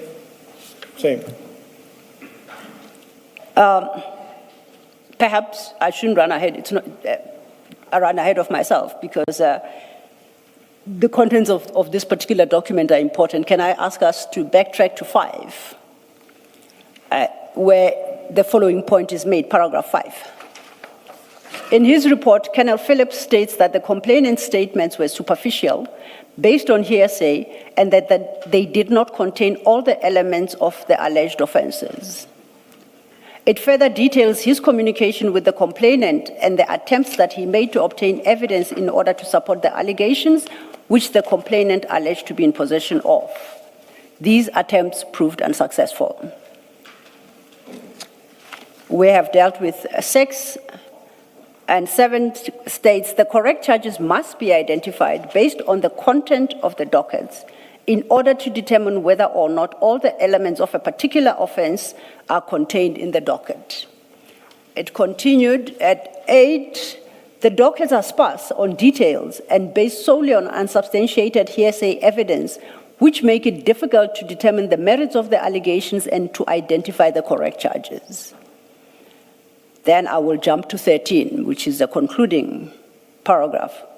The current information contained in the documents is scanty and too vague to formulate charges against any suspects. As a result, legal services is unable to confirm that the required elements of any offense are contained in the dockets. This is where they landed on the 11th of December. Would you agree with that conclusion on your recollection and assessment of the contents of the dockets? On the contents of the document and what is there. The dockets, sorry. Apologies, Chair. Yes, in the dockets, as they say. Yes. And the report. But on the basis of this report, if the inspectorate, for me, they didn't do their work because they should have investigated further. They are the inspectorate. The inspectorate does inspections. There's an allegation that is made. These dockets are scanned, but in some of them, they have allegations. For example, in the one that Chair, just let me go back to it. Yes. We can start at 3.1. That's where an analysis of the respective dockets takes place. I'll just take you to a generalized one. Yes. And that is the docket that was locked up in a safe or whatever, which the inspectorate had, and the Valeria CAS 404, because it was particularly linked to that docket because it makes an allegation about a cover-up of a case. If they took that docket and they looked at the docket on the Valeria CAS 38 as inspected, if they looked in it and they would have found discrepancies in it, which would eventually confirm that there was a problem in that docket because affidavits were tampered with in that docket. So let's come back to the other dockets. You have a docket, it is scanned, it hasn't got any information. Before you go on to other dockets, I think you should speak in much better detail than than what you've done now. What was CAS 04 and what was in the docket and what were the discrepancies that you say the inspectorate should have picked up? Thank you, Commissioner. I'm just going to go into, I'm looking at page 292. 292, that's, is it Colonel Phillips's affidavit? Colonel Phillips's report. Yes. When we look at Colonel Phillips's report, I'm just going to look. In July 2024, it's an allegation. Major General Madondo failed a polygraph examination as the officer was cited for 2 incidents of tax evasion. Brigadier Nube of the Division Crime Intelligence was tasked not to... Where are you reading? No, he's reading from page 292, same MK 15, page 292. Then at the top, it's Fayez Phillips stays under oath. That's the affidavit of Colonel Phillips. Yes, I have the affidavit, and you are reading under CAS 403. I had stopped you because you were talking about CAS 404, and I said to you, tell us more about this CAS 404 that you say the inspectorate, had they looked at that docket, they would have seen that there were discrepancies in that docket, that there was tampering with affidavits. You said CAS 404. So I expect that when we look at 292, you will refer to CAS 404. You would read that. That's why I got lost. So can we talk about CAS 404?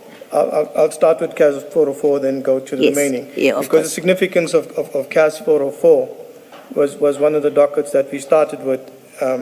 But let me just go to CAS 404. When you look at the docket of CAS 404, and if you see what, is it Colonel Phillips?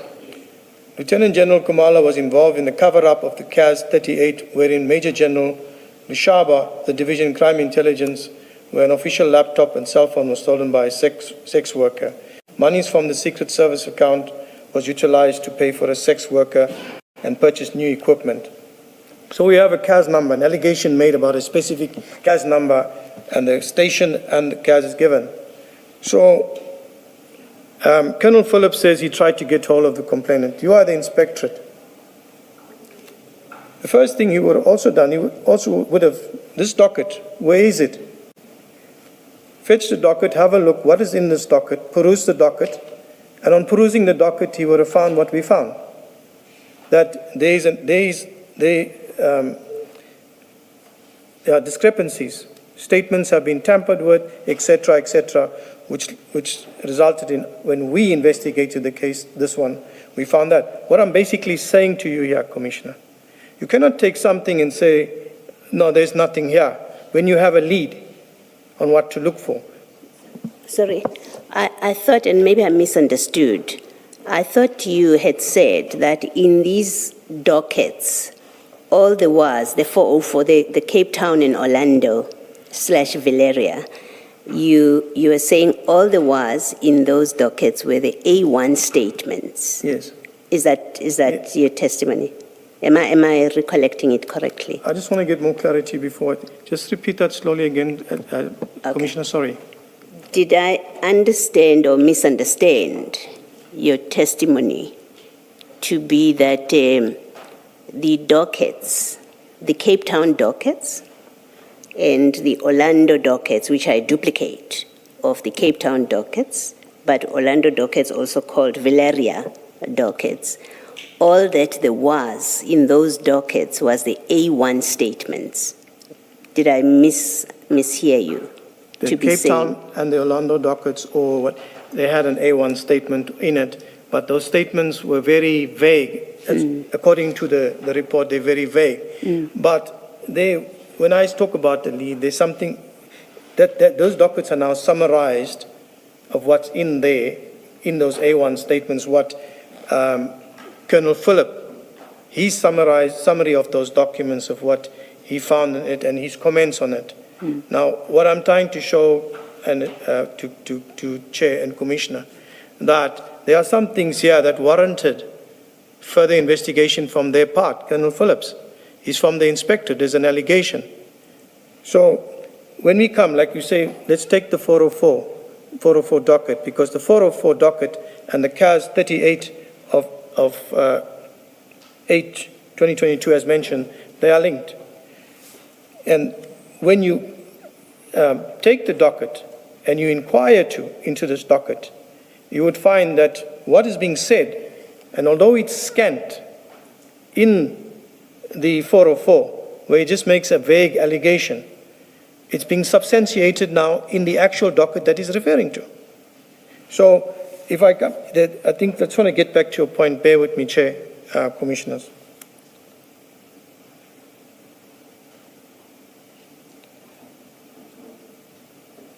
Remember that 404 says that General Khumalo was involved in a cover-up. And the summary, as I understand it, of this docket 404 is it lacks the necessary facts to support the cover-up complaint. Yes. That's how I understand the issue to be here. The allegation made against General Khumalo, he's saying that General Khumalo, but there's nothing there to show on his original affidavit to say General Khumalo, no substance. So that's why I say, I said now, what I'm talking about on the CAS, go to the start of it. He makes an allegation of a docket. He mentions the CAS number, that has been a cover-up, and this is what General Lushaba has done. So this is the inspectorate. The inspectorate, any complaint that is given to them, they receive many complaints. They will go and look at what the complainant is saying, even if it's scanned. Go and look at it. Try to determine what is this person saying. So, but here you have a CAS number, a starting point, a link. Go to the station, you don't even have to go, you summon the docket. And when you look in it, then you verify that what is being said in CAS 404 is indeed fact. You're saying if the inspectorate had done its job, they would have found evidence in CAS 38 Yes. that says General Khumalo covered up. Is that what you're saying? CAS 38 will show us that. No. So if today we were presented with CAS 38 docket, are you saying, looking at it, we will see that General Khumalo covered up, we'll see the cover-up facts? No, Commissioner, not at that point. You see, that's the difficulty I have with Yes. what sounds like a criticism of what Phillips says, because as I understand what Phillips has done in his affidavit is he looked at docket, because remember, Member of Parliament Adams, what he complains about here in 404 is not against Lushaba. Sorry, I forget his rank. I don't mean any disrespect. His complaint in 404 is not against Lushaba, it's against General Khumalo. Yes. So Colonel Phillips says, I've looked at 404.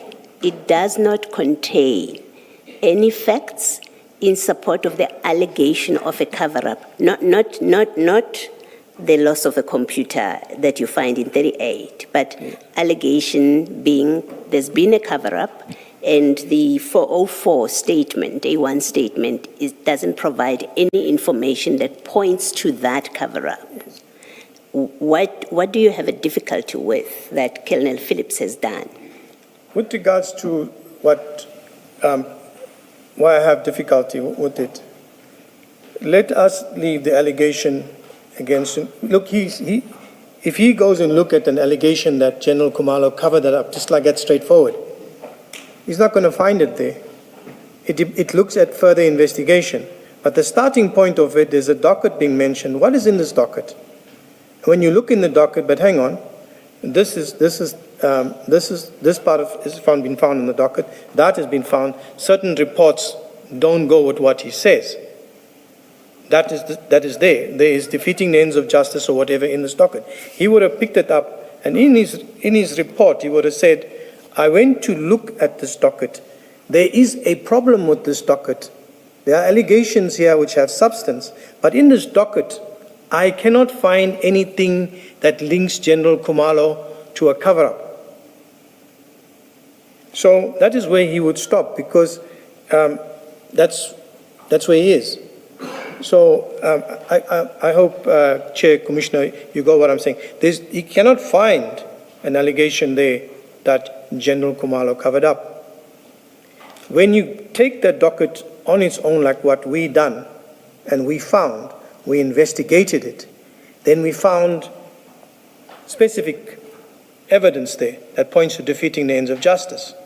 From there, it led us to an internal investigation that was conducted by Major General Pinar, where she makes a report to say that Major General Shaba was a victim of so-and-so, that he was drugged. When we looked there, Major General Shaba says he went to the hospital for examination. That hospital examination report, nobody looked at it to confirm whether he was in fact drugged. So when we took that docket, we first found that the affidavits have been tampered with. We found defeating the ends of justice. We went to the hospital. We got the report. The report says there was no drugs in the system. And then when we went and spoke to this is all the follow through, and I'm coming to a part now. When we went to Major General Pinar, and we asked her, you went on a fact, you were tasked by General Mosikili to go on a fact, because this matter has been in the media, out there in the media, person taken home, etc., etc. You conducted a fact-finding. You went to the station, you interviewed the station commander, you spoke, and then I said, but did you ask for further information? And that's when she responded to me to say, no, I'm not an investigating officer or whatever, but we leave it there.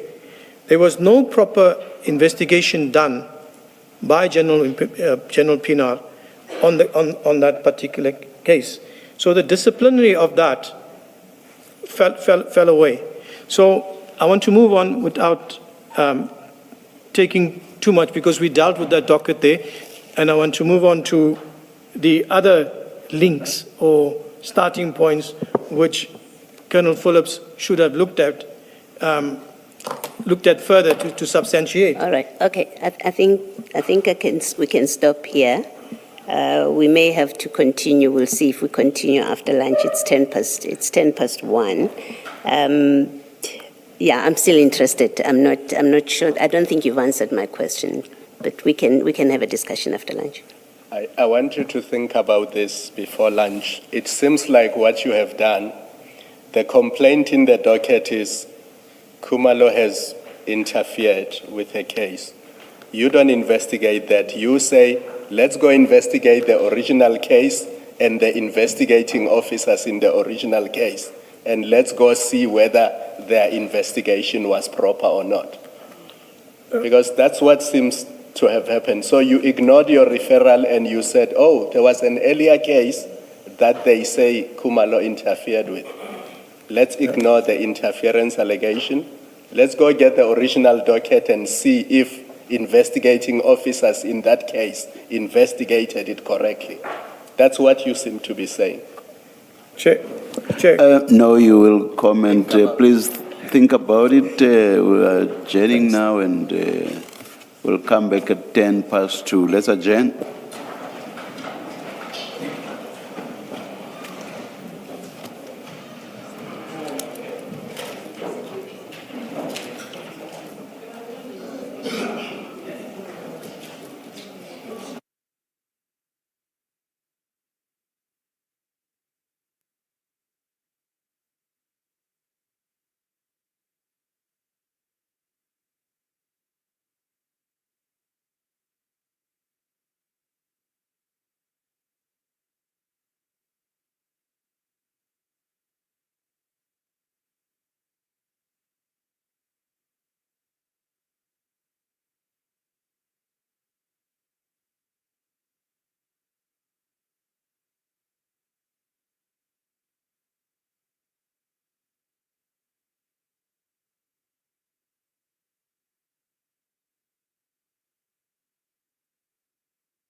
Good afternoon, Mrs. Kakane. Good morning, Chairperson and the Commissioners. It's afternoon. Oh, it's afternoon. What did I say? I wouldn't say it's a long day. Today we had, or under subpoena was Warrant Officer Mpangase in relation to the Port Shepstone stream. He's present here under subpoena.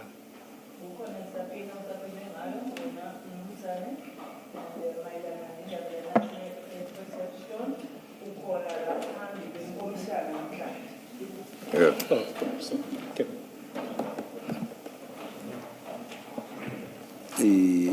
Yes. Yes, and from what I've since learned is that he would not be able to start with his evidence today, and I request that he be excused until tomorrow morning. Uthi ngokwazi kwakhe kubonakala ukuthi angeke bakwazi ukuthi baqale ngobufakazi bakho namhlanje uzocela inkomishana ukuthi kuhlehliswe kufikela kusasa. Okay.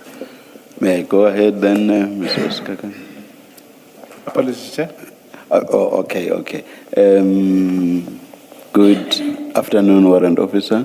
Uyakubingelela ke Good afternoon, sir. Yes. The hearing of your testimony is postponed to 9:30 tomorrow morning. ukuthi bazwe ubufakazi bakho kuyahlehliswa kufika kusasa. You must be here at 9:30 tomorrow morning. Ube khona kusasa ngehora lesishagalolunye. Yes, sir. Understood, Commissioner. 9:30 is. 9:30. Oh, okay. Okay, ngeshumi lesishagalolunye no Muvo, no Muvo. Can I? 9:30. 9:30, you heard that. Uzwile ke ukuthi 9:30. I've Thank you. heard that, Commissioner. Thank you. You are excused, Mrs. Kakane. Thank you. You are also excused. Thank you.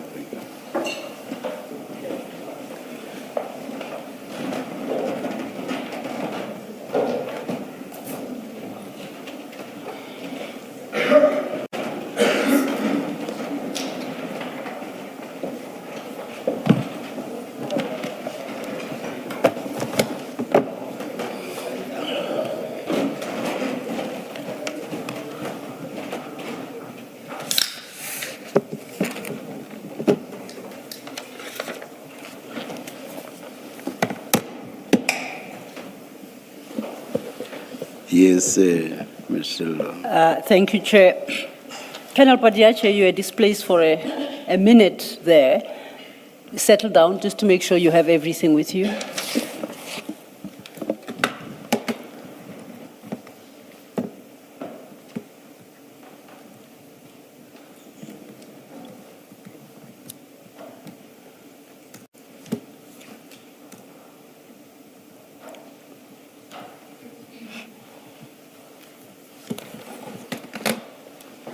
All set?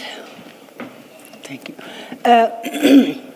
Colonel, before we broke for lunch, there were two questions from Commissioner Baloyi and Commissioner Kumalo, and they had requested that you apply your mind to them and you'd provide an answer when we reconvene.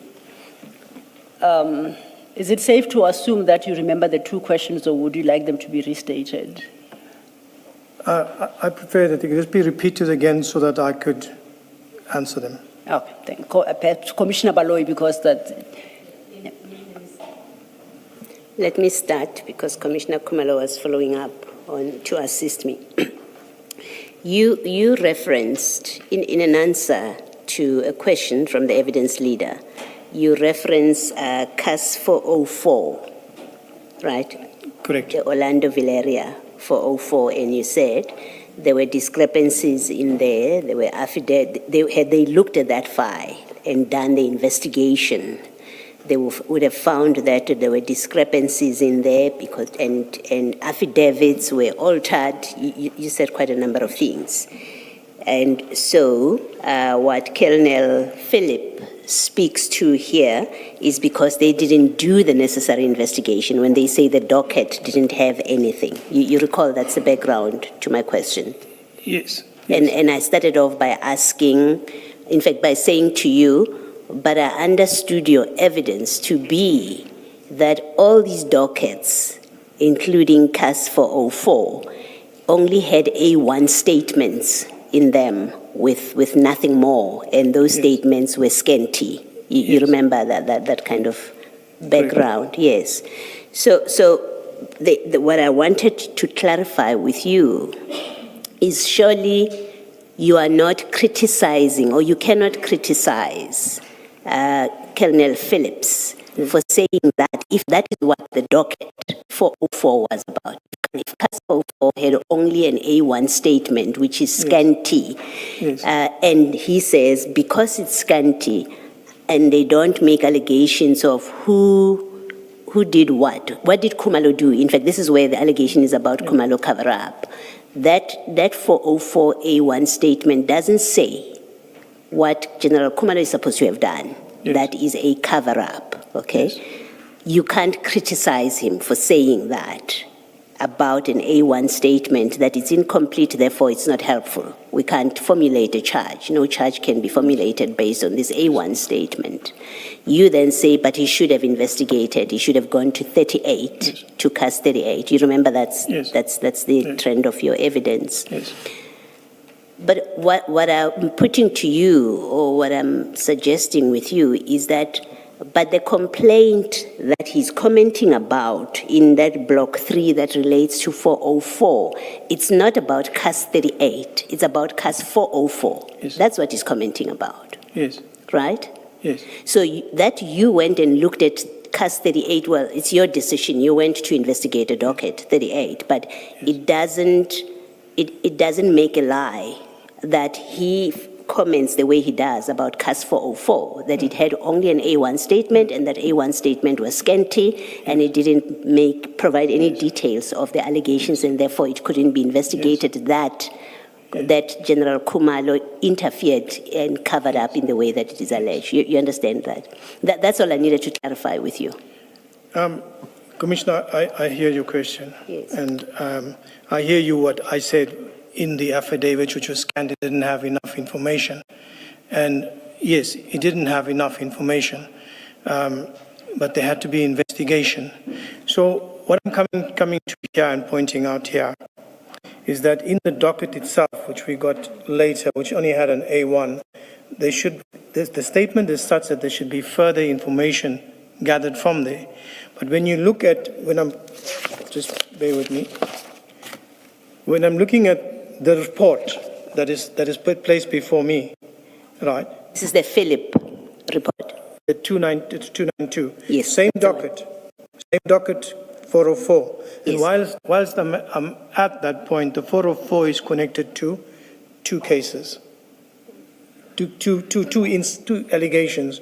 One is Lushaba, and if you see under... And 404 says what about Lushaba? What does 404 say about Lushaba? 404, I'm calling it the Lushaba matter, but his name is not here. I know it's the Lushaba matter because I already been there and had the docket with me. Yes, so but, let's just say, but what does it say about it? What is the complaint in 404? Yes. What is the complaint? The complaint in 404 is that Lieutenant General Khumalo was involved in a cover-up of CAS 38 of 8/2022. Yes. When General Lushaba of Crime Intelligence, visual laptop, etc., was taken.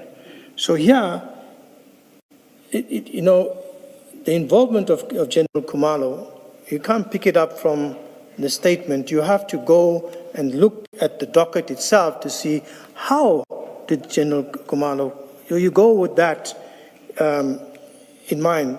He's talking about a cover-up in a docket. So when you get there and you pull the docket, you draw the docket, you don't find anything of general cover-up by General Khumalo. You find a docket that where there is substance that this docket there was interference with this docket in the sense that there was defeating the ends of justice in this docket. So again, I say it, and for yourself, Commissioner Khumalo, that nothing points to General Khumalo that he interfered with this docket at this stage. When we look at the docket further, we pull out that stuff in the docket, statements in the docket, etc., were interfered with. When we looked further into the docket, we found that there was a disciplinary, when we did further investigations into the docket itself. Maybe let me try cut it short and hopefully we get to an answer. Are you saying that if Colonel Philip had gone into CAS 38, the docket, CAS 38, he would have found evidence that General Khumalo was involved in a cover-up? No. Yes, that's all I wanted to clear with you. Yeah.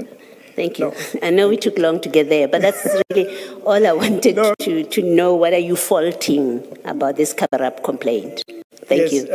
Yes, now I'm with you there. So. You seem to be missing the substance of the complaint in 404/10/2024. The essence of it is that crime intelligence funds were used to cover up the fact that General Lushaba lost a laptop involved in some other things, and they did this by using crime intelligence monies to buy a new laptop for him and to pay off the sex worker. That is the substance of this case. Because that's on the screen. It's not me coming up with that term. I don't want to use other terms. It's on the screen. So that is the substance of it. Not whether the original docket, there are discrepancies in the dockets, there are statements missing, there are this and that, because that's not what is referred to IDAC. What is referred to IDAC is abuses at crime intelligence. One of them is this specific incident where there's this cover-up. It's as simple as that. Yes, Commissioner. Can I go from your question and go into it now? I hear what you say, that this and you referred to the 27, the referral, or where we must act within the boundaries of the 27. So this is my explanation for you, that here is an allegation here with regards to General Khumalo, interference with the docket, right? And we go to the station, we pick up the docket.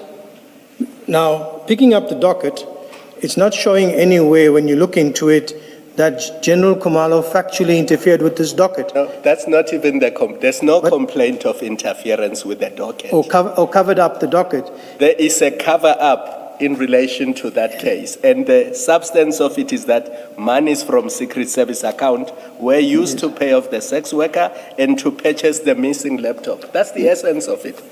Not that he tampered with the original docket or there's anything in that docket. No, so you seem to be missing that, the substance of the complaint, because all these complaints are about crime intelligence and what's referred to IDAC. And what's referred to IDAC is abuses of crime intelligence monies. And one of the cases cited is this one. So the simple question is, were monies of crime intelligence used to cover up the loss of the laptop and to pay off the sex worker? That's really it. Commissioner, I hear your question, and I appreciate the question. Thank you. So what I'm saying, Commissioner, and help me to go forward, I hear what you say, I understand what you say. You're also taking it that with the referral, there's an allegation Secret Service funds money was utilized and General Khumalo covered up this thing. So it says here, in connection with a CAS 38.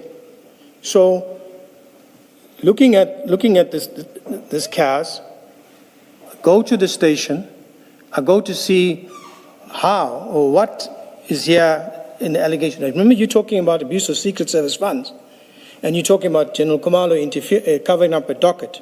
I'm going on the premise that what cover-up is this? What is this? So I call for the docket. I have a look at the docket, and I can't find any way where General Khumalo covered this up. Yet, when I peruse the document, the docket, I find, but hang on, this docket has been interfered with. Statements have been whatever, etc. So my focus in there. Now I asked, Commissioner, because this defeating the ends of justice or this docket doesn't fall within my mandate of let's call it the Act or the 27, do I leave it and go? No. I looked at the docket. I looked further into it. I investigated it. As I went on with the investigation, I looked at a disciplinary report, and I looked at the disciplinary report in comparison to what we found in the docket, and I found that the disciplinary report was actually, the word there is that it was not done properly. So I interviewed. This is followed through with something that I found, which is a crime. I'm following through. Leave the 27, the mandate of IDAC, I found a crime. So I interviewed Major General Pinar, and I asked her certain questions, and she didn't come through with those questions. I asked her, did you see the report from the hospital? Because you said that he was drugged. You're conducting a factual report, which you must respond to General Mosekile regarding this matter, because it's been in the media, and there's been, and now I think there was a letter or something that they had to respond to from IPUSA, I think if it was, if I could remember that, where they are querying this, and they're calling it a cover-up. So looking at that, I could say that General Pinar didn't conduct a proper investigation. So I move on. We're coming to the point. Let me stop you there. There's no complaint against General Pinar. There's no complaint against investigating officers in that case. The complaint is funds of crime intelligence were used to hide the fact that a laptop is stolen. Because the theft of a laptop, that's the case number in the other case. Not that investigating officers in the original case did something wrong and they must be investigated. And I think that's what you seem to be missing, because you are now investigating Pinar's case and not investigating the referral sent to you. The referral sent to you is limited. It was not an opportunity for you to go fish for other things that Pinar did or did not do right.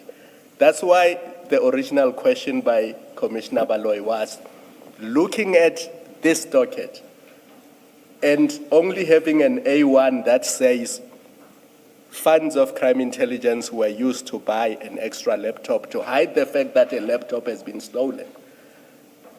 If Inspectorate says there's nothing there because I'm not given enough information, you can't criticize him for saying that. Not to say he must go investigate Pinar and check whether Pinar did a good job, because that's not the referral to IDAC. Commissioner, I'm also finding it hard to relate to your question, and I ask, please, that you hear me through until I get to the point, a point at the end. The first of all, as I said, yes, there's a Section 27 referral. Yes, there's a mandate. So I start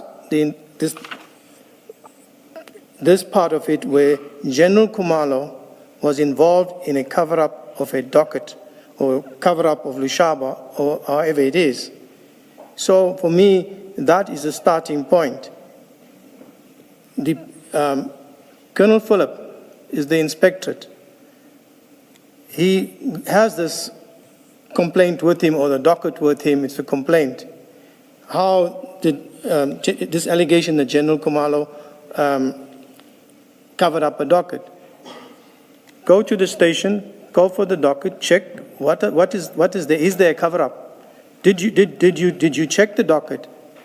Right? I'm just talking about there. Can I interrupt you? I don't think we're going to get anywhere, because what you seem to be doing is you are adding a new complaint to this complaint, because you are now saying the allegation is the cover-up of a docket. And I've already read to you what the allegation is. It's there on your screen. Yes. And because once you say what I was investigating is a cover-up of a docket, then you must go to that docket. But the allegation here has nothing to do with the cover-up of a docket. And I think that's where we're missing each other, because you seem to be talking about something totally different. And just to sake of progress, I'm going to leave it there and allow Advocate Silo to ask the questions she wanted to ask. Because the simple point we were making on this document is that the allegation of abuse of secret funds to cover up the theft and to use those funds to buy equipment and to pay off the sex worker. Those are the allegations, not the tampering with the original docket. And your focus now is on the tampering with the original docket. So for the sake of progress, I think I'm going to leave it there. Thank you, sir. Thank you, Commissioner. But I just want to respond. It's twofold. Lieutenant General Khumalo was involved in the cover-up in Valeria Cas 38 of 8, 2002. What is Valeria Cas 38 of 8, 2002? It's a docket. That's that. You're saying it's not. The way I'm understanding you are saying there's nothing to do with covering up of a docket. But I'm reading it from you. It's a docket. The second part of it is monies were used from the Secret Service account to pay a sex worker and new equipment for General Lushaba. That second part of it. So I'm going to restrain myself just to what is here. And when we come to my part of the investigation as to what I did and how further I went to confirm that this indeed happened, that monies from the secret fund was used to buy a new laptop for General Lushaba. But for the purposes of Colonel Phillip, the fact that they wrote this report, and the way they wrote this report, there's nothing there, we didn't find anything here. The fact remains is that you did, from the way I see here, you didn't really try and do something. It's a complaint. And therefore, Commissioner, when we look at it as the South African public that write complaints to the police and sit in vain and wait for years, they get no response, or they get, no, we don't find something there. This is the very thing what I'm talking about. The police don't do proper investigations. We thought about a link, a lead. Follow the link, follow the lead, and see where it takes you. So I'm giving that part of it to give it into context. But when it comes to how I started with a scant affidavit that barely had nothing in it, how I managed to put it together and get to where I am today, I will explain it there, sir. Thank you, Chair. Be fair to you, give you the opportunity to finish your answer. Thank you. Chair. Thank you, Commissioners. We have dealt with in 404, as appears in, what's the title? Colonel Phillips's affidavit. I think that it's page 292 of MK15. You still have MK15 with you? Annexure MK15. Yes, we are looking for that document on the screen. Yes, 292. Yes. Do you have it before you? Because I think it provides quite a useful summary of the various dockets. Yeah, it's a various Yes. summary of the dockets. Now, correct. Staying with that,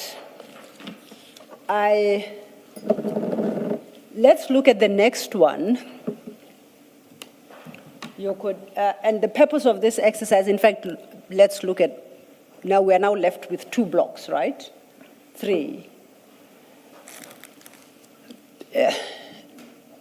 Because of time constraints, may I ask you either to cast your eye on that and tell the commissioners in which block, in which docket does our matter, by our matter I mean quote unquote the Mukwele matter, where does it fit in there? Chair, Commissioners, when I look at what is here in the dockets, and I'm looking at the second block. The only thing that comes close to an appointment or something to do, when you look at nepotism is something like an appointment. This is the only scant thing that comes close to that. And in the rest, with regards to family members and whatever, those are the two things that's there. So as things stood then, you agree that the dockets, as you received them, had nothing to do with Brigadier Mkhwanazi directly? There was no name. There was just allegation that a person, a civilian from BMW, was appointed. Where was a civilian from BMW now? I'm saying in the docket. We know that a civilian from BMW is in the A1 that is yet to be obtained in January 2025. I'm saying the dockets don't seem to have anything to do with Brigadier Mkhwanazi. The A1? The dockets. The docket? All of them. The 403, 404, and 405. Yes. You agree they've got nothing to do with Brigadier Mkhwanazi? On the face of the docket. There's nothing about that I picked up on BMW. So the only time we get to meet Brigadier Mkhwanazi and the appointment of Brigadier Mkhwanazi is in the A1 statement of January 2025. Yes. And we know it's those two paragraphs. I want to suggest, I would like to share with you what I would consider to be armed with an affidavit such as Mr. Adams provided in January 2025. Scant as it is, accepting that it does not, the dockets don't assist us as regards Brigadier Mkhwanazi. For an investigating officer such as yourself, who is looking into the manipulation of promotional and security vetting processes to unduly benefit a civilian person, what would be the logical starting point of your investigation? You've got nothing except that two-page A1 statement. What is the first step you take? With that information that is given there? In the A1 statement, yes. My first point that I would look at the appointment process for civilian within crime intelligence, and the fact that now in this affidavit is mentioned BMW. Sorry, please say that again. Sorry, Are we talking about the A1 of January? We are armed with the A1 of January. Okay. Scant as it is, I want to find out, as an investigator, what is your logical starting point regard being heard to the fact that the complaint is about manipulation of promotional and security vetting processes to unduly benefit a civilian person. And we learn from paragraph 3 that such person is Mrs. Mkhwanazi. That's all we know. Where do we start? Okay. So we're looking on the A1 statement. That's paragraph 2. Paragraph 2 and 3, which we have spoken about early on. So here's an allegation of a high-ranking officer involved in manipulating promotional and security vetting to the undue benefit of a civilian person who worked for BMW South Africa before being appointed as a brigadier and CI. She had no policing experience, no management experience, and was appointed as the head of technical support services. So here's the starting point. Number 1, the head of technical support services. That's the post within crime intelligence. So that's my first lead with regards to this. Second, she's from BMW, brigadier post, head of technical support. I will start by subpoenaing the documents from crime intelligence on the TSSU post, and which I indeed did. And when I looked at it, then I discovered that there was a person from BMW, a civilian, that was appointed as according to paragraph 2 of this affidavit. Yes. Well, according to the docket you provided, or before I say that, maybe you start where you started because you know what the processes are. I would have thought, but at some point you have to collect all the prescripts and policies of SAPS that relate to promotions and security vetting processes unless you know them off by heart. That's what you would do, I presume? Commissioner, Chair, Commissioner, Council, that's what I did. Okay. We requested all documentation on all the allegations from the National Commissioner. Yes. Now, and we have to know what the prescripts provide and require for us to determine when we get into the facts of the case, whether there has been a manipulation. So we must have put up something to say, this is how the process should run. And when we look into the facts of this case, this is how the process ran, and therefore we suggest manipulation or departure from the prescribed process. So I'm saying to you that you need the base documents that tell you how the process should run. That's correct. So that's where you start, before you see what went wrong. Yes. According to your docket, though, the very first summons, Section 28 summons you issued on the 31st of January 2025 is to BMW, and you will find that at file 3 at page 802. File 3, page 802.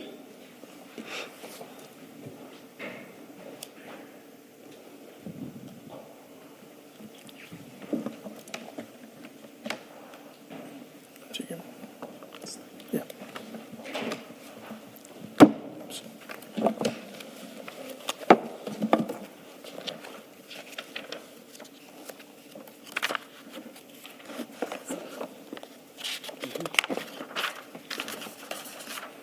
Thank you, Council. Thank you. There are a few Section 28 summonses in the docket, but when I look at all of them, this is the first, based on the date stamp. This is the first you issued, the 31st of January, 2025. You have a few following on the 6th of February to the National Commissioner, on the 3rd of April, and so forth. But this is your starting summons, and it's to BMW. If you go to page 804, that's where you list the documents you require. From Mrs. Mukwele.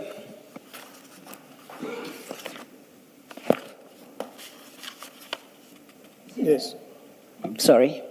You want her application for employment at BMW, positions held, occupancy periods, and salary paid, job descriptions and performance agreements, all qualifications, training and development, declarations of interest, letter of resignation, notice period, and the like. What informed you to make this particular selection of documents from BMW? All you have is an A1 statement thus far.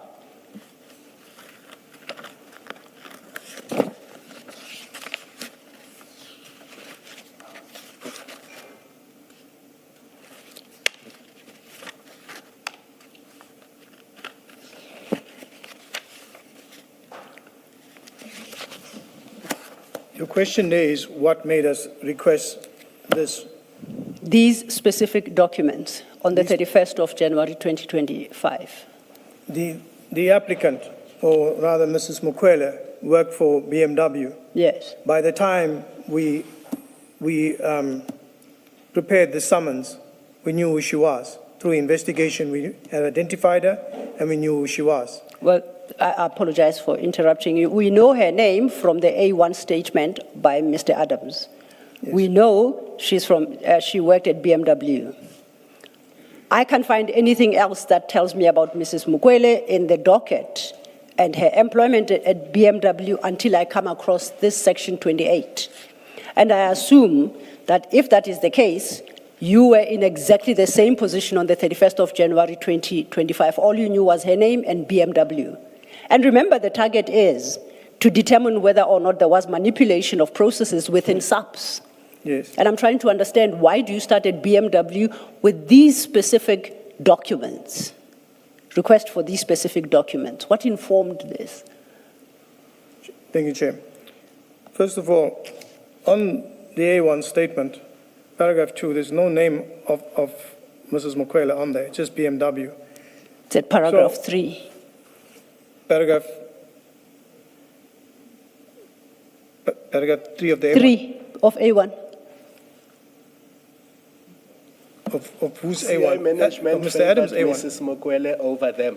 Paragraph 3 of A1. CI management favored Mrs. Yes, Mkhwanazi over my the apologies. IDAC. Yes. But we already knew, beside the name Mrs. Mkhwanazi, we already had details at that time through the investigation processes that we had. If I may interject, because this is very important for my understanding of what Yes. happened. What in the docket tells me that your investigations revealed the details? What in the, In your docket, your first document is the A1, dated 6 Yes. January 25. yes. In terms of the date stamp, your next document is 31 January 2025, which is this document. What did I miss in your investigation file? In my docket itself, Yes. there's no witness statement there. A witness statement comes, I think it's further down in the docket amongst Yes. one of the statements where the full details is. Yes. But up until leading of that, we had the name and surname of the person, and therefore I requested the documents. Where did you get that name and surname from? And what in the file tells me you have the name and the surname? Through the investigation process. No, looking- I hear how Yes. you obtained them. I want to know what in the docket tells me when you acquired her name and her ID number. Because it's not in the docket, unless it's one of those perhaps that, because we started off with an incomplete docket, something was missing. An investigation goes where you conduct inquiries, where you get the name, whatever, and the surname. On the police system, personnel system, you get details there, and you carry on with your investigation from there. The next part of it is to get. Sorry, before you get onto the system, you know what you're looking for. You already Yes, we have look- some information, and the question is, how did you, or from whom did you get the name? Now you say you have the personal number, if that's what you used, your ID number. Where did you get that from? How and where? And where do we see that in the docket? Thank you, Commissioner. What I'm saying is, through inquiries, speaking to people, and during the course of the investigation, you speak to people, and the talk is, who is this lady? Through that investigation and asking questions and stuff like that, I got these details. But it was not full details. Did you speak to human resources? Did you speak to crime intelligence that you end up knowing the person that is referred to in the complaint, in that A1 statement, is Dineo Mkhwanazi? Somebody told you that, Yes. right? We know that. Somebody told you that. The question is, who told you that? And where in the docket do we see, yes, this is how he got the information. He got it from General Masemola on this day because he had an interview with General Masemola. You're being asked that kind of question. Thank you, Chair. Thank you, Commissioner. I would have spoken to people from crime intelligence from the environment who are working in that environment. It could have been Colonel Holstars and one of our witnesses that the statement is in the docket. I could have got that information from her at the beginning stage of this investigation that's conducted. But where do I have to put a statement and an affidavit that I identified this particular person from so-and-so? That's not in my docket. I didn't put it there. I didn't feel that it's necessary because I'm still busy with my investigation. So through those bits and pieces that you pick up together, I got that information and I utilized that information.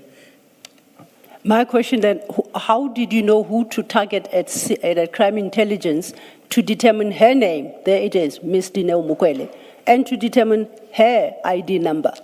Who did you speak to, and on what basis did you identify who to speak to? Because all you have is your A1, remember? Yeah. All we have is our two-pager A1. Yes. Who did you speak to obtain those details, and how, on what basis did you identify who to talk to in crime intelligence? It's people that I know that I worked with previously. There's quite a few of them that I spoke to, gathered bits and pieces of information, so from the environment itself. But the person that came up with Mukwele and the details is who I called and interviewed and eventually took a statement from, which is in the docket, was Colonel Holstausen. Which is much later than this date. My later logic than this date. tells me then all you had is Mrs. Mukwele, all you had is appointment in a certain function. Why didn't you ask the National Commissioner to please establish on your behalf what is happening here? Who is this person? And give you files pertaining to that appointment. Why didn't you do so? Rather than, because what you're coming across as suggesting that you walked the passages of CI and relied on previous relationships you had to ask people to go snooping around to find, is there a lady from BMW employed here? Why didn't you just direct that question to National Commissioner? No. You are investigating, sorry, apologies. You are investigating, you are authorized to investigate, you have your appointment letter from IDAC.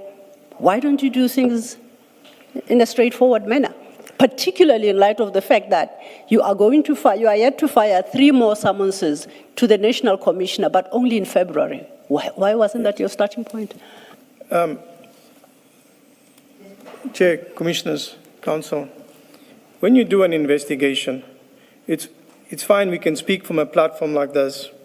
You go, you speak to people, you investigate, and you take leads from there and you go on. And then you get names, you follow through with the names. With the National Commissioner and BMW, it's when we got the actual documents from the National Commissioner, and that you will see we got it in February. This thing here from BMW, all we had was the name. We didn't know exactly initially which BMW it was, because initially we went to, I think it was Acacia, but there's two BMWs. But eventually we found that, and once we got those details, we requested this from them. That's in January. Remember, I'm trying to get the message across to you when you conduct an investigation. It's not just, you investigate. You speak to lots of people. You're busy. You're trying to confirm allegations.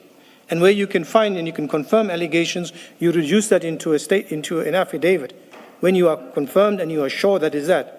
Because if we go around taking affidavits from every Tom, Dick, and Harry, and most of those will just be, you can't use them.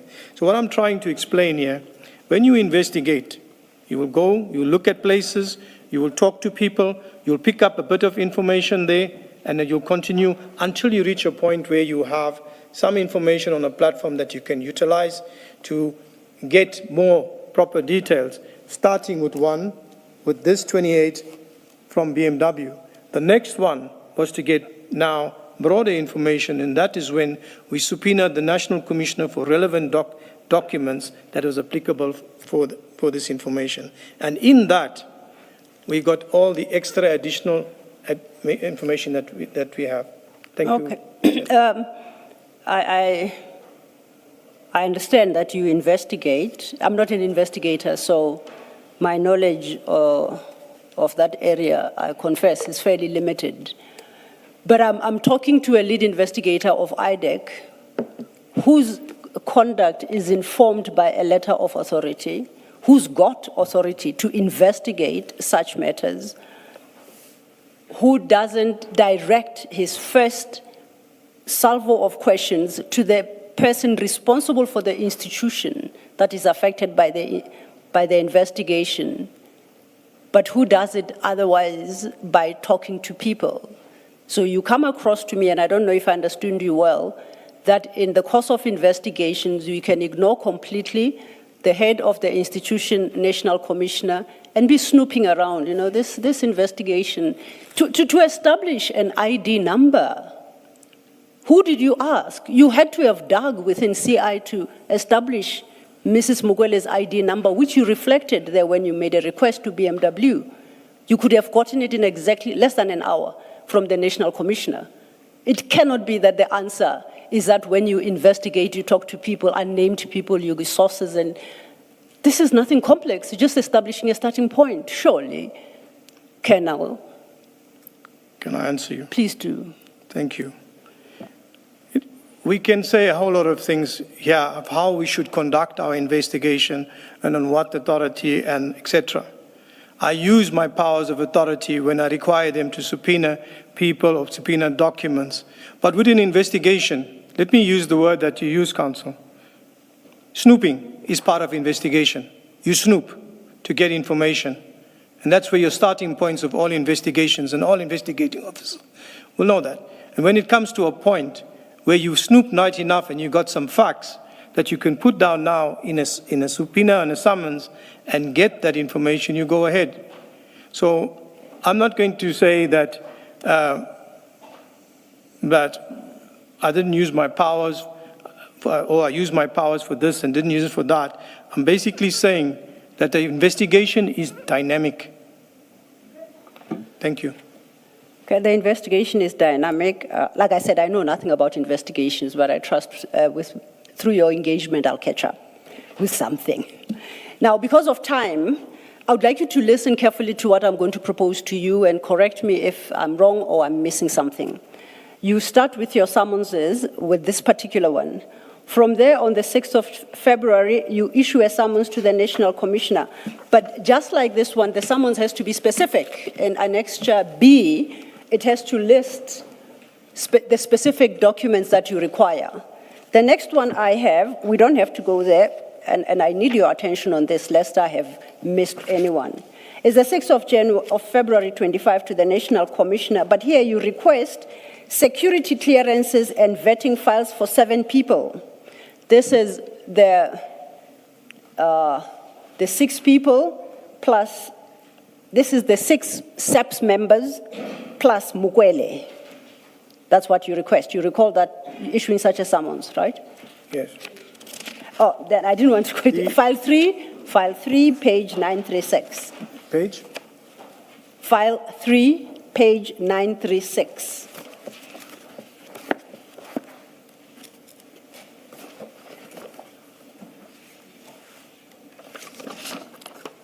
I have it, Constable. Okay. If you cast your eye there, you'll see, I think you could go to the end of it, or even the front of it. I think it has got, you'd have a stamp, a date stamp. I have it as 6th of February 2025. Is that what you have? 2025, 6th of February 2025. Yes, yes. And that particular summons, if we go to Annexure B, we'll see what it requests. It's security clearances,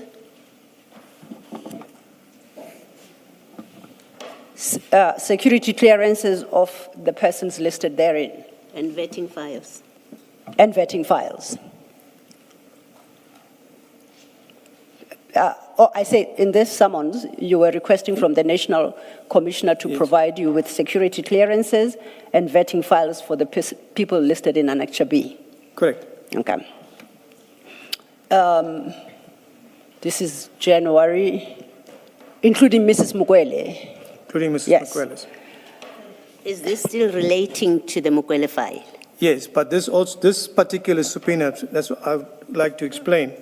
We do one subpoena for all the files of people that we're investigating. So when you see Mrs. Mukwele here, so on this document here with the 28, so this section 28 with all her documents is in this docket. So when you go down and you look at the next person, General Ushaba, in his matter, you'll find a copy of the very same 28 with his documents in his docket. So it's one summons that utilize For all 7? Yes. Yes. So we know now that we are investigating the appointment of Mrs. Mukwele, and we know from A1 that there is an issue about possible manipulation of vetting processes. Why did you need the vetting, clearance certificates and vetting files for all these people? Was there clearance or vetting processes that were subjected to ever in question? Can I get your question, Councillor? Okay. The target of your investigation here, as regards vetting and security clearance, Yes. is the person from BMW who was employed Yes, through some manipulation of process. yes. Okay. The other people, all the subs members there, are not in your crosshairs for that purpose, to determine whether they were employed through manipulated vetting processes. They are not. They're not the subject of your investigation. They're not the subject in this docket. They are subjects in other dockets. Remember, as I said, that we utilized Section 28 to request all the vetting files of implicated people. Oh, I see. All the files of implicated. You will find this here together with personal files, all the implicated people. So whichever investigated, it's all the implicated people. Okay, so the fact that the first 6 happened to be the panel members that recommended Mrs. Mukwele is neither here nor there. Their own vetting and clearance is subject to query based on other investigations. Is that where we land? Starting with General Khumalo. Yes, when you look at this here, the focus is on Mukwele. With regards to the other files, as I said, it's other investigations that were being conducted. So therefore, all the documents of the implicated people. So, Which Section 27 affidavit triggered an investigation into the clearance and vetting of General Khumalo, by way of example? I have explained it. No, please do help me. Okay. I'm new in this field. We're conducting an investigation, all right? These are the implicated people in our investigation. Implicated in? In our investigations. Yeah, but what are they implicated in? How are they implicated? They are implicated in other matters linking to other crimes. Investigations, as I said, there are various when you look at, for example, General Lushaba. No, I would like to stick. Let's stick with the first. Please don't pick and choose. Take me through. If you make me understand, with reference to General Khumalo, I think I can extend that understanding to the rest of them. Let's stick with General Khumalo.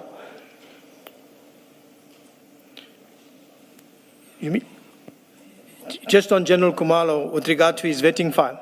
Yes. There's an investigation with regards to General Khumalo and his vetting file, okay. which is part of another investigation that is there. Okay. So that is why I said, in this matter here, where all these files are requested, it's all people that's implicated in various investigations, that we looked at their personal files, their vetting files, and not to say that we want the personal file for this or the vetting file for this. We want all the files to look at holistically what is there. And presumably all those investigations are backed up by the requisite Section 27 affidavits. It's backed up by the investigation that we conducted. Section 27 affidavit. We agreed yesterday that's a trigger. Remember again, Councillor, as I said in the beginning, I did not see we know Section 27. So, yes, sorry, now, Colonel. You see, Colonel, I engaged you quite extensively yesterday on that trigger. You remember that quite extensively. Now, the very fact that you must now, in response to these questions about the trigger, say you never saw the referral, that creates a serious problem. It actually buttresses the point that you must see that referral. Otherwise, you are investigating in the dark. Do you see what I mean? Do you see what I mean? Do you understand what I mean? I understand. You are investigating in the dark because for you to even begin, you begin because there's that trigger as provided for in Section 27. Otherwise, what are you going on about? Sorry to interrupt. You want to comment? Thank you, Yes, Chair. I That's want- useful. I That's want to helpful. Please, yes. I feel that it we is- know, and please don't repeat that you did not see the Section 27 referral. We heard you umpteen times on that. Thank Please you, Commissioner. comment. Can I respond? Yes. Commissioner, I know and I understand that I've referred to it various times, and it comes up every now and again. And I'm standing before yourself, Chair, and the Commission, and I'm trying to answer in the best way I can. Yes. But it always comes back to the 27. And it must. And it must. It That's does. Sorry. It does so because it must. That's the problem for you. Yes. Please continue with your comment. And as Commissioner, Chair, has pointed out, the importance of the Section 27, how important it is for the investigating officer going forward, something which we never bothered about because we have our chief criminal investigator, we have a briefing. If one has to come and see how we operate in terms of the briefing, it's different. One expects that, okay, this is how it is, but it's not like how it is. But you have pointed out something important. And what is important about this current matter is that there are suspicions, allegations surrounding this investigations. So moving forward to avoid this type of stuff, and it is a fact, Commissioner, that around IDAC, there has been many allegations. And when you look at it, you look at the timings, you look at a whole lot of things, and it points to there must be something wrong. And then I sit here before you, and the one time I'm a witness, and another time I'm an accused. So bear me when I respond with that, because for me, I conducted an investigation that flew from a briefing from my chief investigator. I did a bona fide investigation. Whether some of these things fell out of the mandate of IDAC during the course or in the course, I cannot say, I did something wrong. I proceeded with. And that is the honest thing that I'm saying. I'll tell you that you actually did do something wrong. You get the A1 after the briefing by your chief, which I'm sure did not tell you much. You then get the A1, which you've agreed when Ms. Silva was questioning you, that it is sparse. Here's what was wrong. Yes. You have this A1, it's sparse. It should have triggered in your mind, what was referred to us in the first place, and you should have gone to see what was referred. If all you see is this A1 that does not have anything, basically, you should have, but on what basis could this ever have been referred to us? And you ought to have gone back to the referral. Please, Chief, give me that referral. Don't you agree? That's noted, Chief. Sorry? Sorry. Apologies, Chair. But I think that's a word we say. I happen to have an aversion to that chief thing. I personally do. So what's your comment? No, Chair, it is noted. And the concern No. I'm asking you whether you agree. Do you agree? Sir, at this time, and remember, I'm asking you this one time. Yeah. I'm asking you so for you to say this time as if you have another time to disagree. Do you agree? Chair, at this time and this moment, this is the best that I can do an answer. When you say that You've heard me, please don't repeat. You've heard me, please don't repeat. Do you agree? No, sir, I cannot say I agree, sir. Why do you not agree? Because at that moment, why do you not agree? Sir, because at that moment in time, when I received the briefing, compared to the time now that you are asking me and telling me these questions about the importance of the Section 27, yes.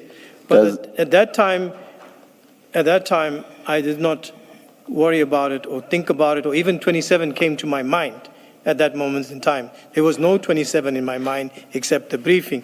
So you have this A1 that's empty, or the content of which is sparse, and you just close your mind to the question whether there was a basis for referring in the first place. You just close your mind to that. No, sir. I took what You did not. You did not close your mind? Chair? I'm saying, did you then close your mind to the fact that I have an A1 Yeah. that's very sparse in content? Did you close your mind to that? No, I didn't close my mind to it, Chair.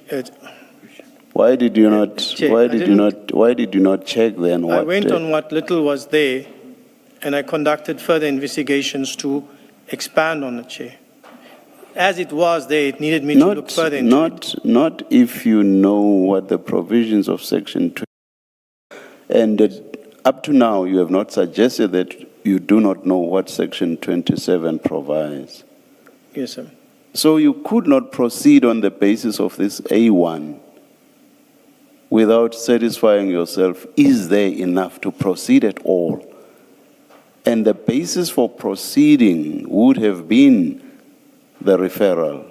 This is sparse, then what was referred in the first place? That you would find out from the Section 27 referral. It's on that basis that I'm asking you, so you closed your mind to that?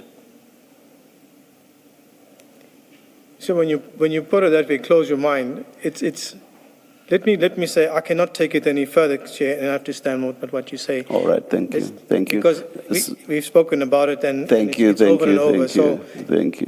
that's the best answer I get, and although I'm caught in the middle there, Yes, and I have to yes. leave it there, caught in the middle, Chair, and I cannot Yes. take it any You further. see, you seem to have performed your functions perfunctorily. You just... No, sir. But Yes, let's move on. yes, Ms. Silva. Thank you, Chair. Colonel, can I invite you to the page before? I'm looking at the summons. We are still with the summons. Can I take us to a page before 2117? 2117. Remember, we're looking at 2118, so just go a page before.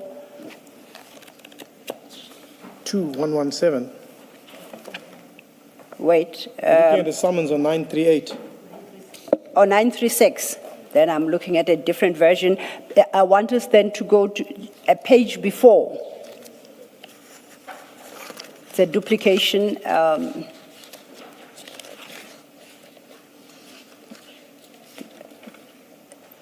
That would be 937. My apologies.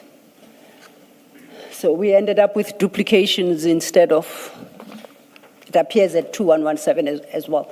Now we know it starts at 936, that summons of the 6th of February, 2025.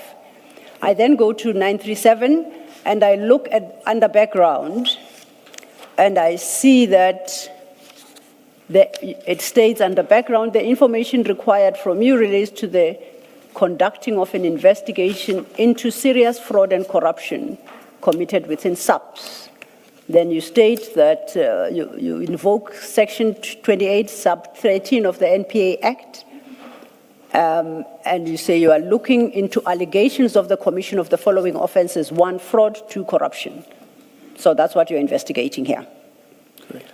Now, if we go back then to our 938, your response to why you are looking into the security clearances and vetting of such a wide list of people beyond Mrs. Mukwele was that this particular summons was not issued for, specifically in relation to the Mukwele appointment investigation, but was broader and included other investigations. Yes. Okay. That's correct. So is it then fair to assume, to conclude, and I see at the bottom, it's signed by Advocate A. Johnson. That's correct. Is it correct to assume that each separate investigation into the security clearances and vetting files of Kumalo, Lushaba, Madondo, Ncube, I'll skip 1.5 and 1.4, 1.5 and 1.6 because these were the contenders for this position we're discussing, and Dobby. I must accept that somewhere within IDAC lie either one or more Section 27 affidavits authorizing an investigation into the vetting processes or security clearances of these individuals. Alternatively, that IDAC, the ID, has taken on their own volition a decision to investigate those issues. So we know in IDAC, it's either by way of Section 27 affidavit or where the ID has taken a decision. I must assume, for purposes of this summons, that one of them apply in relation to all these people listed here, excluding the person at 1.5 and 1.6. So when we make a request to IDAC to be provided with Section 27 affidavit or Section 28 sub 1 authorization in respect of Kumalo Lushaba Madondo, Ncube and Bobby, that it should be found. There would be one of them. As I indicated, these are all implicated people in other investigations. Whether they, as I said again, we're coming back to touch on the 27. Here, as I indicated before, the briefing on the investigation is done. It's got to do with vettings. It's got to do with a whole lot of allegations, and which is going to result in investigations. So these documentation which is required for the purpose of these investigations were put in there. It's all implicated people. Whether there will be something tangible found or whatever is only discovered when we receive the documents, which has happened in some of the cases, that there is nothing tangible to that. But it's all part of the investigations. These files and documents are all part. When I say the investigations, the different investigations that we conducted, because one investigation will flow into another investigation. So then at least... The question, sorry, Ms. I was going to ask that question. Let me just try to amplify her question. We may get a better answer, hopefully. Ms. Silo has read for you that last paragraph, details of the matter or other information. So we know that these are, in fact, it reads, let me remind you how it reads. It reads, the investigation pertains to manipulation of security service vetting processes, which resulted in the unlawful issuing of security clearance. That's what the investigation is about. That's why these people's vetting files are being sought. Yes. The question is, we must therefore have in the IDAC dockets that raise complaints or an allegation about these individuals that have been listed. They cannot be a random, if things are done properly, they couldn't be a random list of people. There must be a docket for each one of them that raises issues about their vetting and security clearance. Yes. You agree that is the case? There must be a document. Yes. When we say you wouldn't get individual dockets, it could be one docket where a few people are implicated in with regarding to manipulation of processes. But particular, Chair, Commissioner, there is one specific docket as a result of it that has been opened and which is finalized and pending on the process. Thank you, Chair. So, in fact, if you look at 936, you have a CIN number, and I think you said a CIN number is an inquiry number. Yes. Right? So if we get that docket or file, let's call it a file, because at this point it's an inquiry.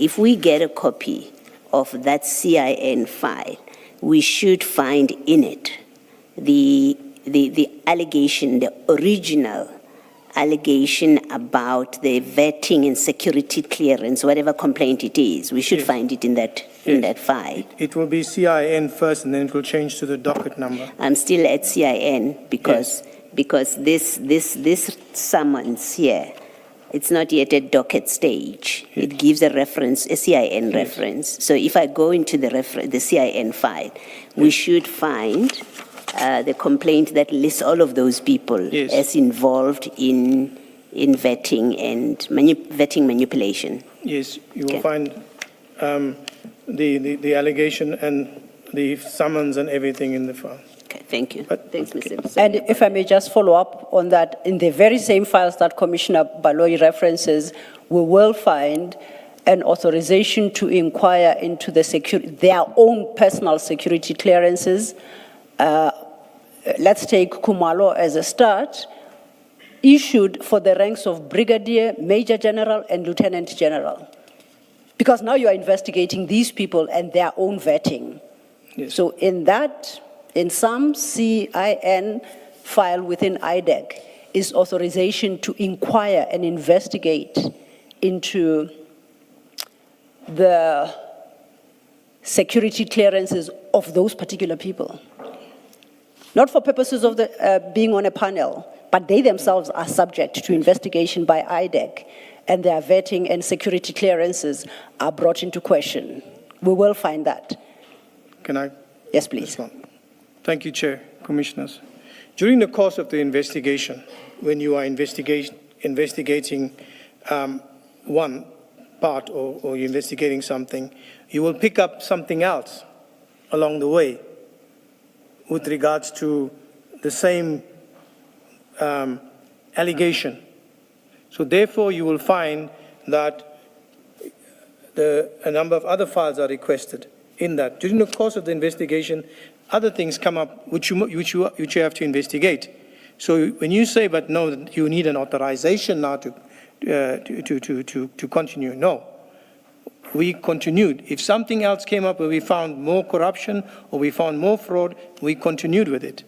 Because that investigation started at a point where it uncovered other stuff. Okay.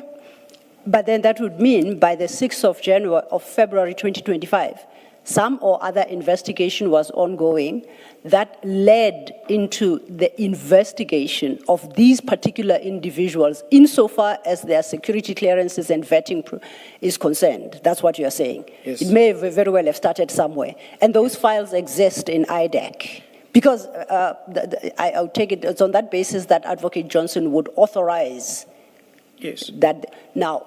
And that is important because otherwise it would appear that on the basis of investigating one issue, then IDAC can run around inquiring into, in this case in SAPS, everybody's security clearances and vetting in circumstances where there is neither a referral complaint in terms of Section 7 or a specific authorization in terms of Section 28(1)A by the investigating director. You say that would never happen.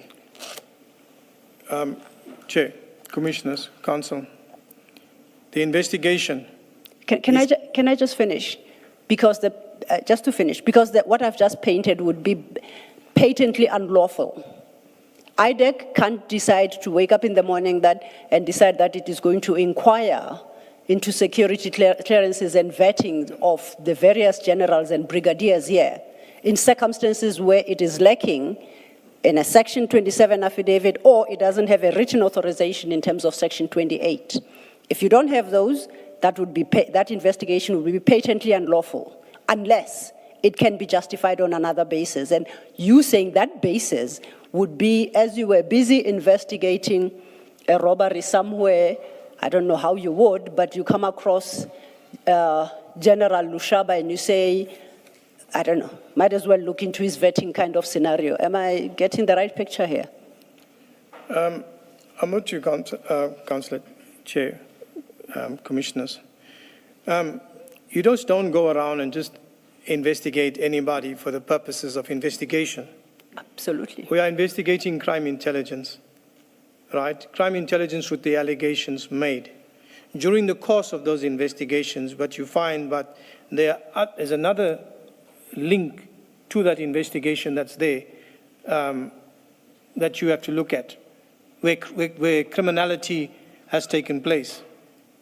During the course of it too as well, There are allegations. And those allegations, because it's a preliminary investigation, you have to eliminate. Is it there? Is it not there? Can I just hope say that I something? answered Colonel? it. You know, my difficulty, this is your starting point. This is your first subpoena to the National Commissioner. The allegations that are brought to you is that a civilian from BMW has been favored. It seems to me that the starting point would be, what was the advert? What did this role, what are the descriptions? What is the description of the role? Did it allow for civilians from outside to be appointed?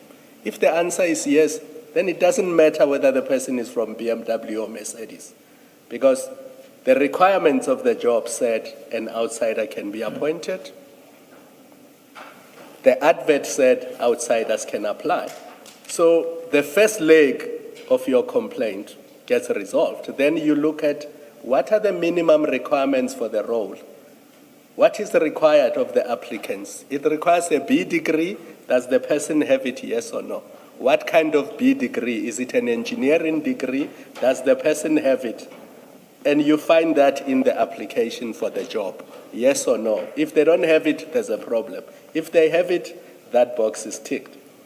Then you close that leg and you go into, was there anything untoward in the vetting?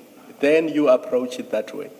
The fact that the very first subpoena you send to the National Commissioner, you are looking into security clearances of people from brigadier level to major general level to lieutenant general level. That's your starting point. Remember, that's where advocacy law started, that the first subpoena, according to the record, is to BMW. The second subpoena is this one.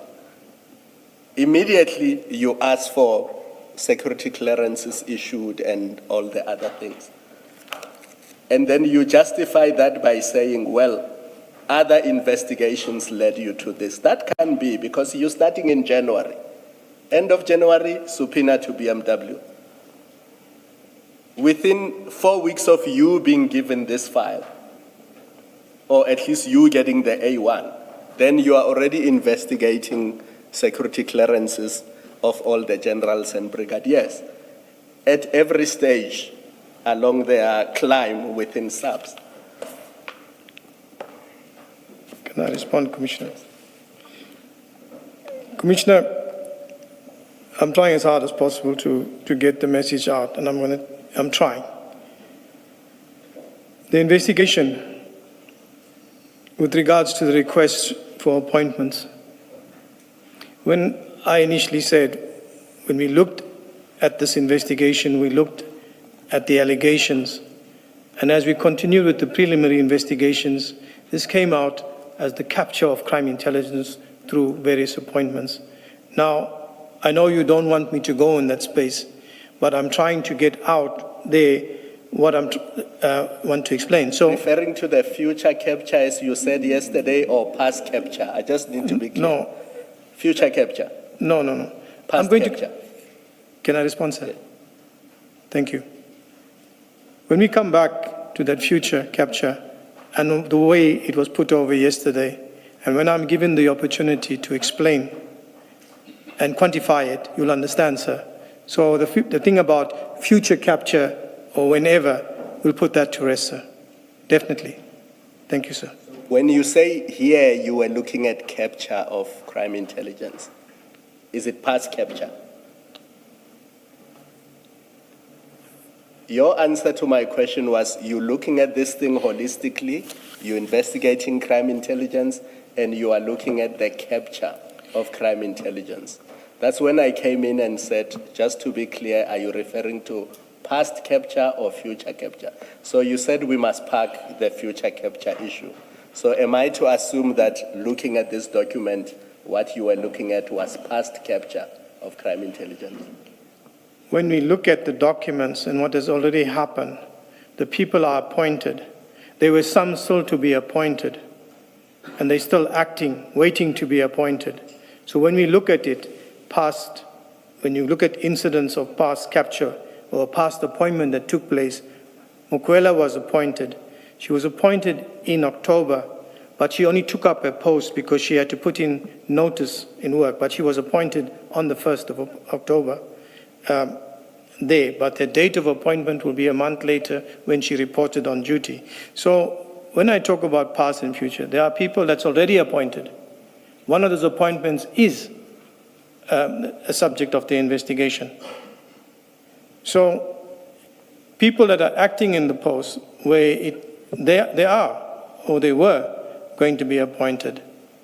So that it's not already, when you're saying past and still future, it's those various things that happen and are still happening that we talk about the capture of crime intelligence.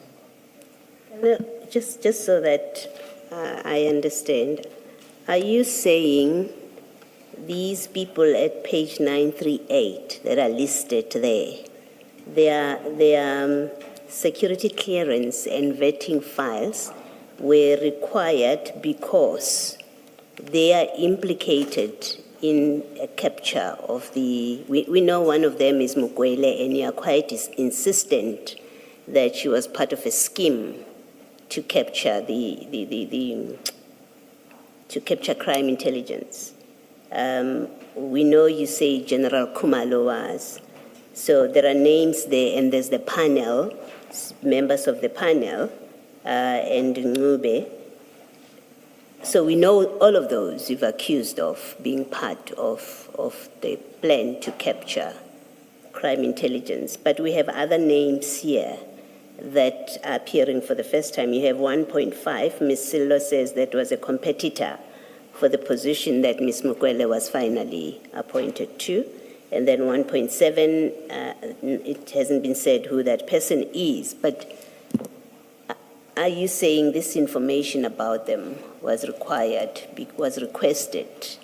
because in your investigation you came upon indicators that they are planning to capture crime intelligence if they haven't already? Commissioner, there are allegations, and the allegations are only come forward to fact when we find that the processes have been manipulated. Say that again? There were allegations. Yes. Our investigation led us to these allegations, to investigate these allegations. And the So allegation is what? What is the allegations? What are the allegations about these people that are listed from 1.1 up to 1.7 that creates a basis for you to seek their files? Appointments, vetting processes, that is it, the appointments and vetting processes of the people whom are alleged to have been unlawfully appointed, if I can put it, or irregularly placed in a place for, like as I explained it yesterday, in a position of where you have power, and yeah. Yeah, no, we've had that discussion. Yes. I think that discussion of yesterday, you do remember how it went. Yes. You're not answering my question. Ms. Silo read for you what Ms. Johnson says is the reason that she's asking for this information, yes, right? And I know you remember it. Let me not remember. 937. Yeah, 937, it says it pertains to manipulation of security vetting processes. Now, her list in Annex B has got 7 people, and it requires their files from what looks like the beginning of their rise in the SAPS.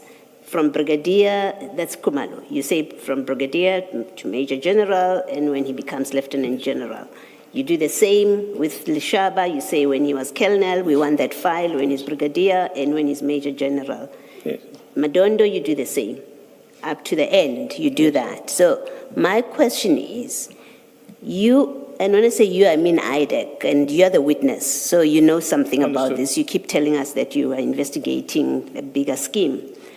Are you saying to us that this information required of these 7 people, it is because they have been identified in a complaint or in allegations or on some reasonable basis of the investigating director that they are involved in a scheme to capture crime intelligence, these people, these 7 people? Because if your answer is no, and I may be helping you with answering, but I think in fairness I must say that to you, that if your answer is no, they haven't been identified, then we would have to say, well, Ms. Johnson says that it is because you're looking at manipulation of vetting processes, and there may well be a case of abuse of powers. Hence my question of wanting to know, has an allegation been made that these 7 people are involved in a scheme to capture crime intelligence? Is there such an allegation? Can I respond, Kim? Yes, you may. When we say the persons are involved in the capture of crime intelligence, when I say the capture of crime intelligence, is that the activities that are taking place there through the head of crime intelligence with the appointments, these appointments are strategic for the capture of crime intelligence. It's not to say that particular person they have got together and now they're going to go on the capture of crime intelligence. It's the way the appointments took place. Then the other thing, there were reasonable grounds to suspect that these people were involved in some of the allegations. So therefore, on reasonable grounds, these documents were requested to verify and eliminate. Okay. So and where positive stuff was found, we took action, and where... Yeah, I'm not at where you take action. I just want to understand what your testimony is about this. I've answered it. So I'm going to try one last time. Is there in the file, in that CIN file, or any other document, is there a complaint or an allegation? And please listen to how I express this very carefully. Is there an allegation or a complaint that says Major General Madondo is involved in a scheme to capture crime intelligence? Will we find such a complaint? No. Okay, thank you. We won't find a complaint like that. All right, thank you. Thank you. So if I can, I'm sorry. Chair. I'm sorry. Yes, Chair. Yeah. If you can't, forgive me if Ms. Silo has already asked this question, because I remember you touching on Section 28. But if we can't find such an allegation, and this not being a referral under 27, you would then have to look to Section 28(1)(a). Am I correct? Yes, for you to be able to investigate. Is that correct or not? So, I can't say at the moment. 21A. 28(1)(a), a small a this time. If I may assist, Colonel, Colonel, please look to your screen. It's about to be projected. That is Section 28 of the NPA Act. Yes. All right. That's what the chair would like to engage you on. It will be projected soon.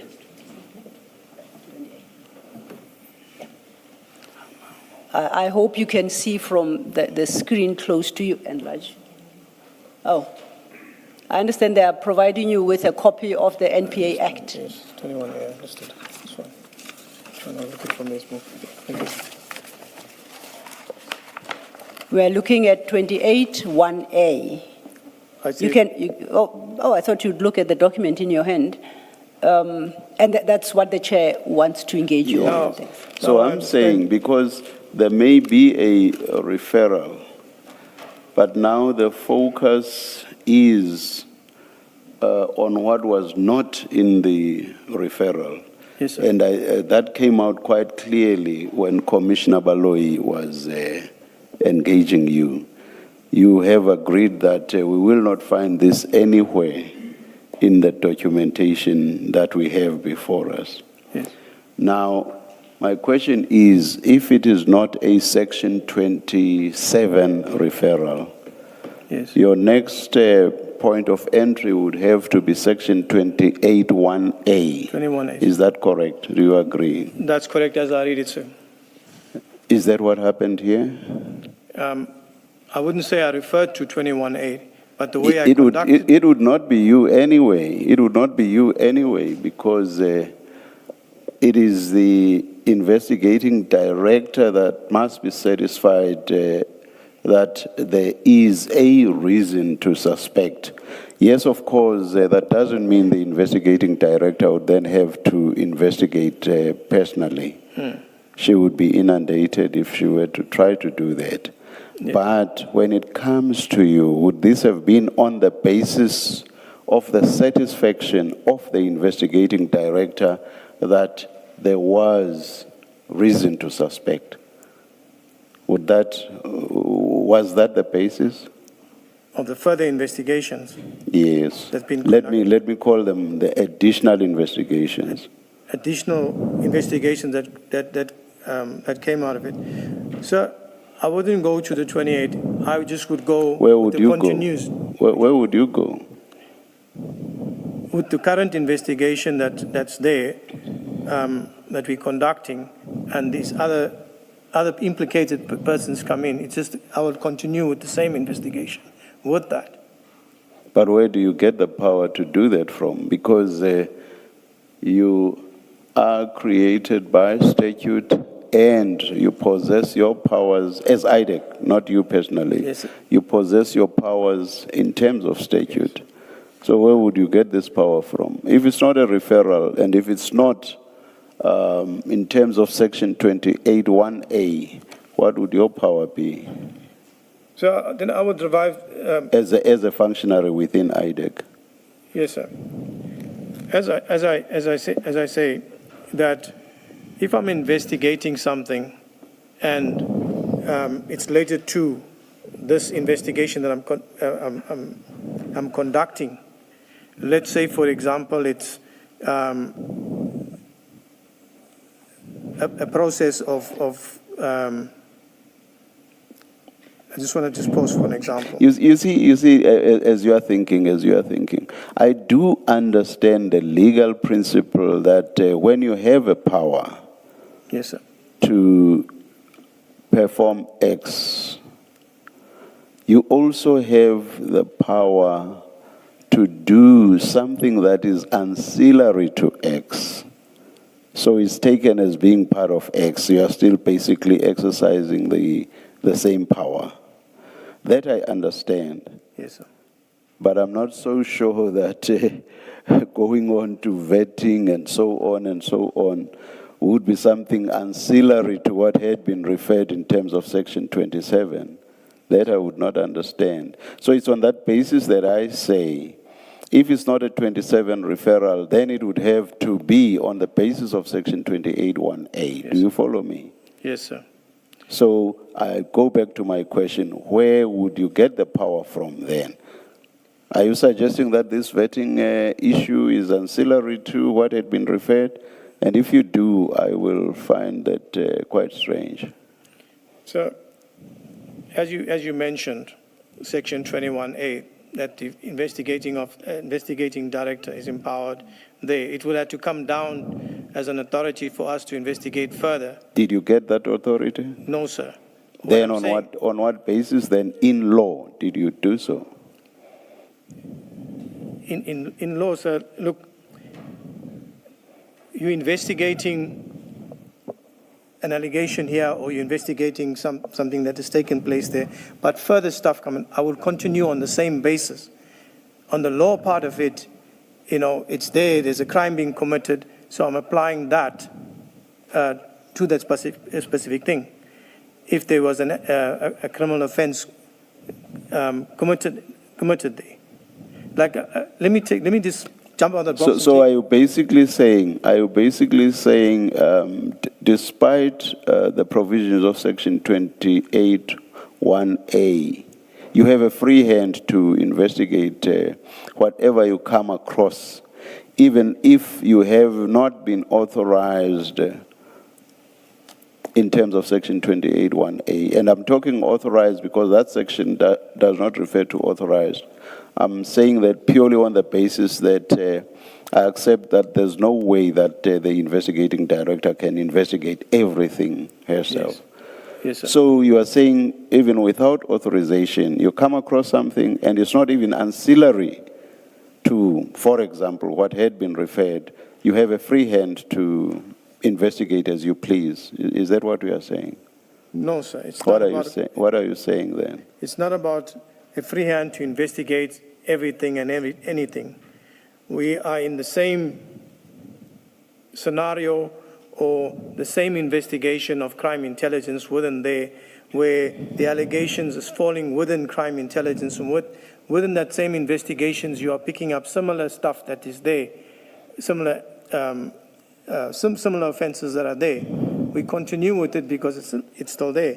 But if it's something else, Let's focus on the appointment of Ms. Mkhwanazi. I don't see what's similar between that and investigating issues around vetting. I don't see the similarity. So, like I said, there's the investigations of Mrs. Mkhwanazi, and there are other investigations related to other Just show me the similarity between issues of vetting and the allegedly improper appointment of Ms. Mkhwanazi. Where's the similarity? Let me take you to another example, sir. No. Let's just deal with this one, Similar please. with Mrs. Mkhwanazi. Yeah. If we find, for example, there's another brigadier, right, a person that's appointed and irregularly, processes were manipulated, appointments too were manipulated in the sense that there was corruption, there was fraud, there was misrepresentation. We will investigate that too as well. Whilst we're there, it's in the same component, it's in the same... Colonel, when you said you were giving me an example, I refuse to accept that. You've gone to an example anyway. I'm saying, show me how the issue of the allegedly improper appointment of Ms. Mkhwanazi is similar to the vetting issues that you then proceeded to investigate. Show me the similarity. You have the appointment of Brigadier Mkhwanazi. I'm trying to answer you, Chair. You have the appointment of Brigadier Mkhwanazi. You have the allegations of the vetting process too as well within that she was a civilian and there was a certain process that followed that didn't follow the normal process. For example, she did not have a personnel number, but it is stated there that her vetting was captured on a system. Does all of that then take you to vetting? Yes, it's the vetting part. And it's Yes. and the two are similar. It's coupled together because your appointment goes through vetting. I'll leave it. Ms. Sildo. Thank you, Chair. That would be the one summons, and now because I'm terribly pressed for time, let's look at the next Section 28 summons. How much time do you? A lot. A lot, unfortunately, Chair. Okay. No, I was going to say let's sit late. Yes, thank you, Chair. I'm indebted to you. So that I wanted to have an idea how long we will sitting late. No, I think we'll be here for quite some time. I apologize. Colonel, then we go to file 4. File 4. You'll get assistance now. I'm going to page 1083. 1083. And this is once again a Section 28 summons dated the 6th of February 2025. File 4.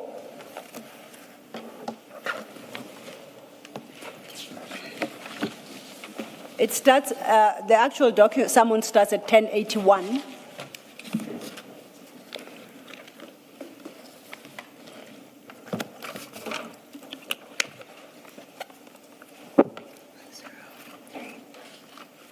And if you see to the bottom of that page at 1081 is a date stamp, 06/02/2025. So that's when it was issued, signed by Advocate Johnson.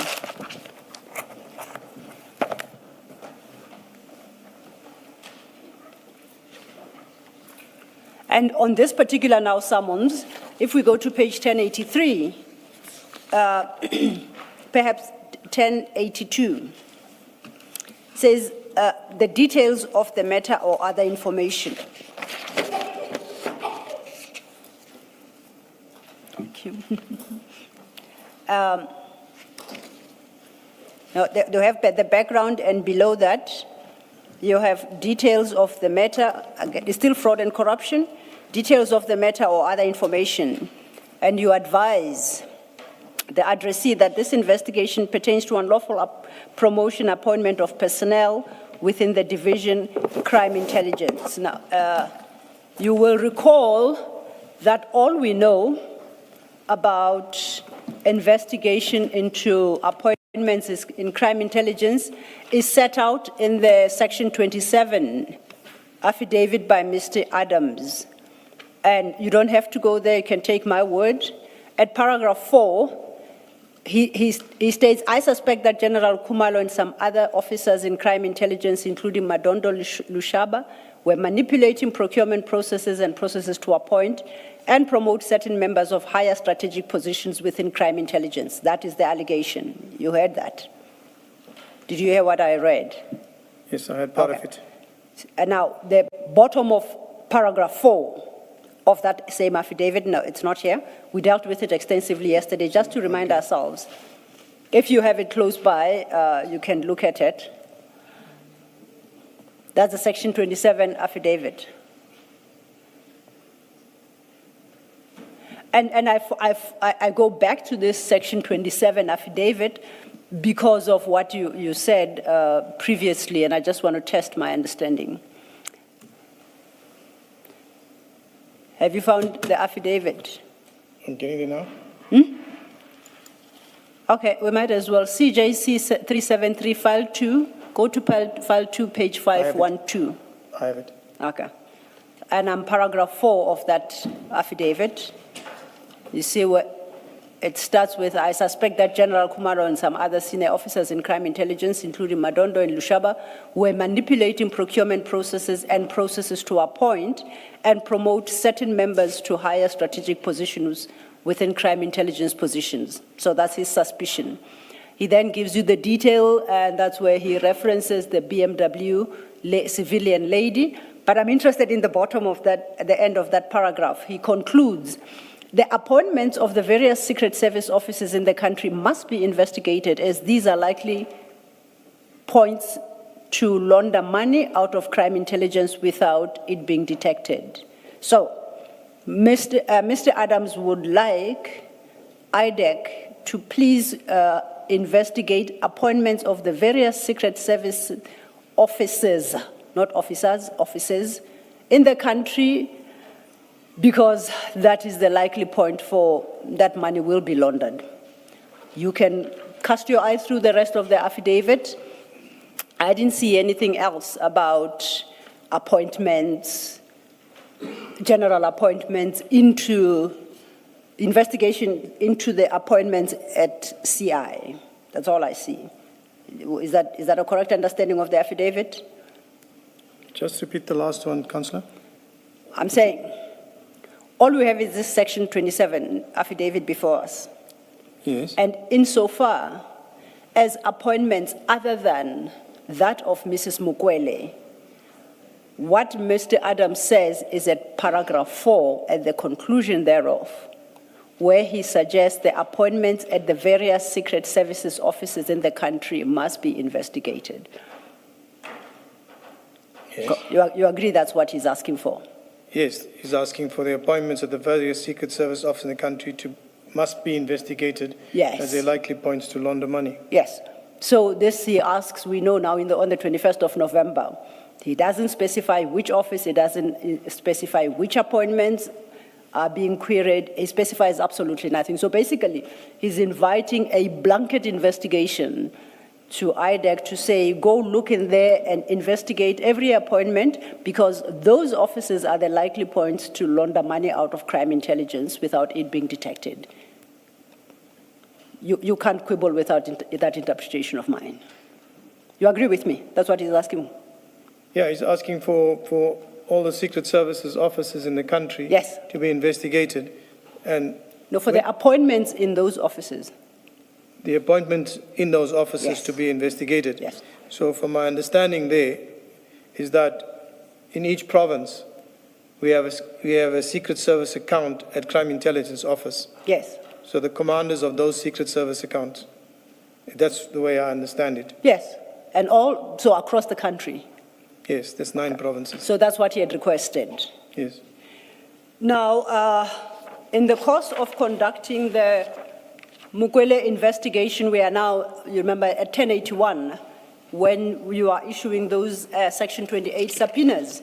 We looked at the request for the vetting results and security clearances for those various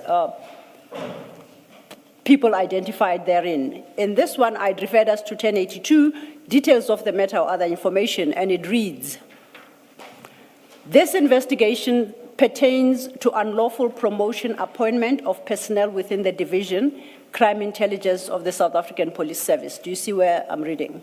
Yes. Then overleaf at 1083, you then request, no, by you I mean IDAC, not you, Colonel Padayachee. Advocate Johnson then requests 1, original personal files for the following senior officers of SAPS. Once again, Khumalo Lushaba Madondo, there's a new one now, Moyana, Crime Intelligence Head Office. Ngube, we've seen that name before. Janse van Vuren, Mukwele, and Bobby. At 2, this summons requires all original files, records, correspondence, and documents regarding the promotions, appointments of the following senior officers: Khumalo, Lushaba, Madondo, Ngube, Van Vuren, Mukwele, Bobby. Now, 2 appears not to be particularly interested in Brigadier T. Moyana, although he or she is relevant in 1. This summons, it's in your docket. You'll agree it's way beyond the scope of determining whether or not the appointment of Brigadier Mukwele was as a result of manipulated processes, recruitment processes and vetting processes. You are now investigating the appointment of Khumalo, Lushaba, Madondo, Moyana, Ngube, Van Vuren, Mukwele, and Bobby. Why? First of all, this Section 28 summons is in this docket. As you can see, this is Mukwele's docket.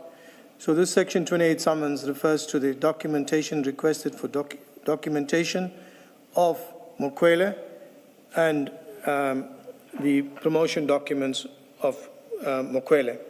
With regards to the other persons listed here, those documents were also requested for the purposes of this investigation as,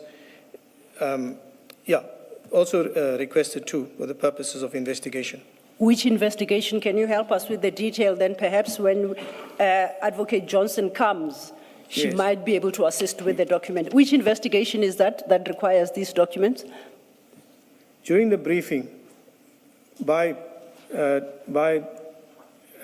Chief Investigator Perumal, the appointments and the appointments of these people mentioned here, right? This is what we were requested to subpoena, because the appointments and appointments are also on the investigation.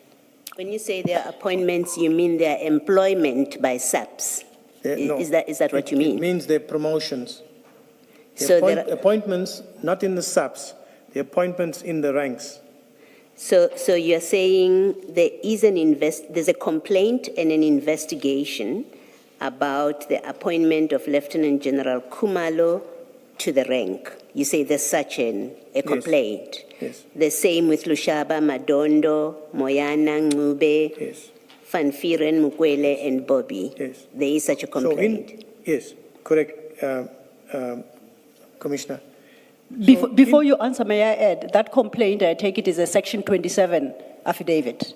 It's a Section 27 affidavit because that's the only way that a complaint can come to IDAC. So you confirm that somewhere in IDAC lies such an affidavit. This is from the briefing of Chief Investigator Perumal. When he comes here, No, Colonel, I apologize. I Okay. interject. It's getting late in the day. The chief's, what do you call it, briefing doesn't assist me. Because the chief's briefing doesn't give legitimacy to the investigation. As the chair the chair and I were having that engagement with you, the only way you legitimize an investigation by IDAC is in terms of Section 27 and Section 28, Sub 1, Sub A. Neither of them include the chief's briefing. So don't tell me about chief's briefing. So I need you only, and if you answer me yes, I will leave this inquiry and then I will take it up with the right person. But do you tell me confidently that insofar as the appointment and promotions of those other people, other than Mukwele, for now I'll say other than Mukwele, those are subject of a legitimate lawful investigation by IDAC as initiated by a Section 27 affidavit or in terms of Section 28 1A? Is that what you're telling me? And no chief's briefing, I beg. I want to come back again, and as the chair mentioned, and I'm at pains trying to get through it, Council, and I have thought already that we've addressed it. I cannot answer for somebody else, and I cannot go any further than that. And I will say again, as investigators, we are briefed by the chief investigator, given a scenario, what we have to do, who has to do what, who has to subpoena, what documents are required. Whatever is within my investigation, for example, Mukwele docket, which I have before you, I will do it. There is, I must say, I'm being called to answer quite a few times on something that is not beyond me. It's up at the upper management. And where now I'm also asked to expect an opinion on it, which puts me in a very awkward situation. So what I'm saying is, the question should be relevant to me and my investigation. The people that can answer to the Section 27, 28, they have to come and respond. I agree. Thank you. It's only fair. But at the same time, I must say that you invited this line of questioning because in justifying the broad first Section 28 that was looking into the vetting of everybody beyond Mukwele, including Lushaba and them, you informed the commission that there are other ongoing investigations by IDAC. So I assumed you have some level of knowledge about those investigations, although you are not involved in them. And that is why I'm having this discussion with you. But if you say your information is, or your knowledge is just very general and broad, and if I need any further detail, I should ask management, I'll accept that. I'll pick it up with management. Thank you, Chair. Thank you, Council. May I just respond from your... Yes, please. Thank you, Council. I appreciate that fact. And what I'm saying is that the Chief Investigator knows all the investigations. He can explain them in detail. My investigation is this matter. And therefore, you've seen throughout the couple of days that I've been here, I've been at pains trying to explain something from people that will come and account for.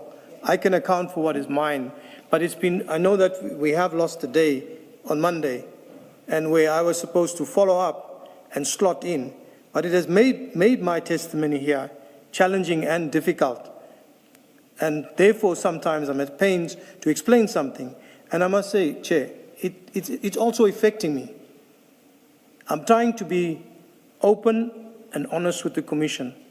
But every day I go back and I try not to look at the TV or social media, but it is there. And I come in with that every morning. So what I'm saying, Council, that I want to assist the Commission. But on the one side, it's coming across that like I'm an accused. And on the other side, I'm coming out as a witness. So I'm either here as an accused or a witness. But what I want to say to you and to the Commission, I'm coming here as a witness to assist the Commission and be of assistance. There may be difficulty in explaining some of the stuff that is here, but it is not done deliberately. It is not done to deceive anybody. I conducted a bona fide investigation. I did what I did according to what I know and according to how I'm briefed, and I've done it. Thank you. Yeah, I think I owe you this explanation, Colonel. You may think that we are repetitive. We are not. Yesterday, when we engaged you extensively, we did so in the context of two affidavits. The first being the Section 27 referral affidavit. The second being the A1 statement/affidavit. Today, Ms. Sillo is taking you through the summonses. And the summonses raise issues that are different to what we dealt with yesterday. So we must naturally go back to the empowering provisions of the NPA Act in order to understand how these summonses and therefore their content, or rather how those provisions bear relevance to the summonses and whatever else may be coming out. Because that helps us understand whether what's being done, whether the issuance of the summonses was, or rather had a basis in terms of the empowering provisions. That's why it appears that we are repetitive. We are not. We have to engage with each step that Ms. Sillo wants to deal with to be satisfied that, yes, indeed, there was a legal basis for each one of these various steps to be done. So we'll keep going back to the sections, and to you it may appear, I've already dealt with Section 27, I've already dealt with Section 28, I've already dealt with that and that, but we must do this, we must engage in this exercise. Do you understand that? I understand, Chair. Thank you very much. May I please respond? Yes, please. Thank you, Chair. Commissioners, I must also apologize. It's been a long week, and I'm just human. Yes. I'm committed to the job that I do. Yes. Very much. The 44 years speaks for itself. I come here in a bona fide way for bona fide work and investigation that I conduct. At the Commission itself, I want to answer and give the answers. But sometimes I will struggle with it, but it's not intentional. Yes. Because some of it borders on somebody else that has to come and explain it. But there are a lot of factors there that leads to the way I sit here. Part of it is media. I mean, just day before yesterday, we had a security expert, Elridge or Elric or whatever. He referred to me as an enabler. That's attached to Brown Mokotsi or similar to Brown Mokotsi in Ku. Now I'm saying, Commissioner, I'm coming here to assist the Commission. It's a long week. And so far, some of the questions that I'm trying to answer, trying to get across, there are emotions mixed with it. And that's why, Commissioner, I need you to give me the permission yesterday with regards to how I spoke about a gratification. And then when it was put to a future date, understand, Commissioner Boloy, that I was trying to explain it. But when you want to get the words to get out, I find it challenging. So, Commissioner Boloy, when we talk about a gratification, and we talked about the employment as a gratification, but it's also some advantage that you put a person and you appoint a person in a place for a particular advantage. And to elaborate on that, you go to a person and you give him 500,000 or whatever, and you leave him there. And we go to a typical example when I applied my mind. When we look at the matter in the Tallis matter of the former president, Jacob Zuma and Tallis, a retainer was given. When does he have to act? It's any given time. We don't know when it is. So I tried to bring that over to explain it. In that, but when the message went out, it's like, oh, you're going to be there for. I'm not saying with respect, Commissioner Boloy, but it's trying to get that message over to say, within PRECA, The advantage is way to describe it, in the second part of the employment, promise of employment, and the advantage. Person is appointed there. We appointed you there. You are now obligated to us and to perform it at some or later stage, But there's an example. You give a person 500 and say, sit there. Yeah, but When I come back that to you. Sorry, but that would be, and that's a discussion that I thought you settled yesterday. You were asked directly the question, and I think by Commissioner Khumalo, he asked, so does accepting employment constitutes a gratification? Because that's where he had stopped. And I'm not opening that debate afresh. I'm saying even with this explanation, there's still the problem that in PRECA itself, gratification is when you receive in exchange for something, and that something is what the problem was yesterday. And I don't think you're going to explain it any better than you did, and my suggestion would be, let's rather leave it. It is what it is. I don't see you giving us a better answer about it. Yes, thank you, Commissioner. That was the best I could answer.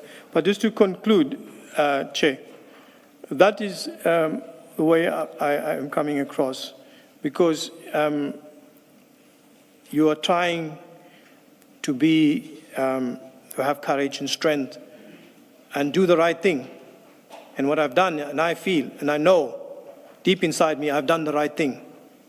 So if I come across and I take long or whatever, I'm energizing myself to try and respond. But like I said, there's a lot out there with the media, and I say, and a security expert, I'm now an enabler.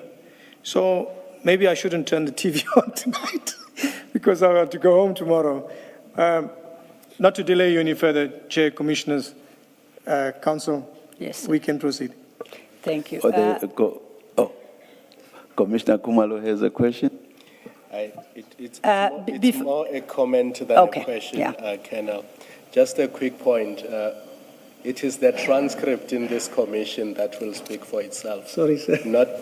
It is the transcript in this commission that will speak for itself, not the media pundits or social media. So don't worry about that. Just answer truthfully to the best of your ability. And we are only engaging you on the contents of your dockets. This is your docket. You are the docket carrier. And we are engaging you because if we leave these issues and those people come here and we ask them, they will say, this is not my docket. You should have asked Colonel Padayachee. We don't want to run into that problem. So I hope you understand that. Now, my question before we go to T. Commissioner Khumalo, if I may, before you pose a question, because I would also want to On the address comment, the yeah. Colonel on this matter. Commissioner Khumalo has made the one point I wanted to make, which is to clarify that I'm engaging with you, as I do on these documents, because it is quote-unquote your docket. And I depart from the premise that you are very familiar with it, as you would become over time, and you are able to easily and quickly shed light over the documents that are contained in there to the extent that we may not understand them. So that is why we are having this engagement. I would like to assure you that I am absolutely clear that you are a witness before this commission. You are anything but an accused. You are not an accused. I do not intend to engage with you as an accused. And to the extent that I may have come across as such, I would like to tender my apologies. I considered it to be perhaps a robust engagement on some of these documents, but it was never intended to leave you with the sense that I'm dealing with you as if you are an accused or I'm accusing you of anything in particular. So to the extent that I may have come across as such, I apologize. It wasn't ever my intention. Thank you. Thank you and appreciate it, Council. Colonel, these documents we were looking at, the subpoenas with the annexures, who prepared these documents? I know they are signed by Advocate Johnson. Who prepared them for her signature? The Section 28, it would have been done by Chief Perma. You had no involvement in the preparation of these documents? No, sir. I would have had maybe, looked at, whilst he was preparing the document, maybe been next to him and looked at what, Mkhwele, what document or something like that, but he prepared it. So as investigating officer, you had no knowledge of what IDAC was asking for from SEPS or from BMW or from other people? You No, would sir, not have had knowledge that... I had knowledge. The request from BMW, I had knowledge. And this one we are looking at 1083? This one as well, I had knowledge. What I'm saying here, Commissioner, is that I had knowledge because I was right there when he was preparing it. So it's not that I don't know about it. I'm aware about it, and I confirm that. So you were there when these documents were prepared? Yes, sir. So you can speak to them? Yes, sir. Yes. Thank you, Commissioner. Colonel, can I just follow up on that? I'm happy to limit it to the Mkhwele docket because it's your docket. That's the docket you're responsible for. Now, in respect of the Mkhwele docket, the information that is requested, eventually signed off by Advocate Johnson in this summons, who determines what to ask for? So, for example, the one that we're looking at 1083, it requires the personnel file of Mkhwele. Who says, let's get the personnel file of Mkhwele? It's your docket, remember, you're Yes. the lead investigator. Yes. The second part requires files, records, correspondence, documents relating to the promotion of Mkhwele. And then 3 certified copies of SAP 96 service records for Mkhwele, among others, but I'm limiting to Mkhwele. Yes. And then 4 SAPS 101 personal equipment records for Mkhwele. Who makes the determination or who identifies the documents or the information in respect of your docket that must be sought and to be included in this summons? Chair, Commissioner, thank you. Let me just correct one thing first. Paragraph 4, the 108, Yes. Mkhwele wouldn't have a 108. Those are personal equipment, firearms, and stuff like that, I presume at that time. So that 108 was not, I know because when you look at Mkhwele's personal file and Mkhwele's original records, that would have been a request from myself. That's why I mentioned it. So you identify Yes. the information and the That I documents require. that must be sought in respect of Mkhwele. Yes. So because it's your docket, so you would have done the same with respect to information relating to General Khumalo, because it's in you're investigating the panel, remember? Yes. So you would have been the one that says, I require the personnel file of Khumalo. Am I correct? No. Okay, Commissioner. explain. Remember that when you look at General Khumalo and the other people that are there, all right, they are on the other investigation. So the chief is requesting these documents because he's got the whole picture of to complete all the investigations. Myself is, for example, Lushaba and Mkhwele. So that will be my request there. Because Lushaba is your docket. Lushaba the is in Lushaba docket, the other docket the is other yours. docket. Okay. So whichever accused in my matters, I would be there. But when you look at this here, because General Madondo and the other people are also in other dockets, so the chief handles that. But my specific one will be a request for Mkhwele and Lushaba. Okay. So where you say, so the correspondence to BMW, you would be the one that said, we need to get this from BMW. It's not simply you became aware of it. It is, in fact, you who identified what should be sought. Yes. Okay. Yes. And I would have asked, okay, I want the employment, the history, everything from BMW, and it will also the chief would have been there with me while we discussed it, and then I would have said it like that. Okay. Yeah.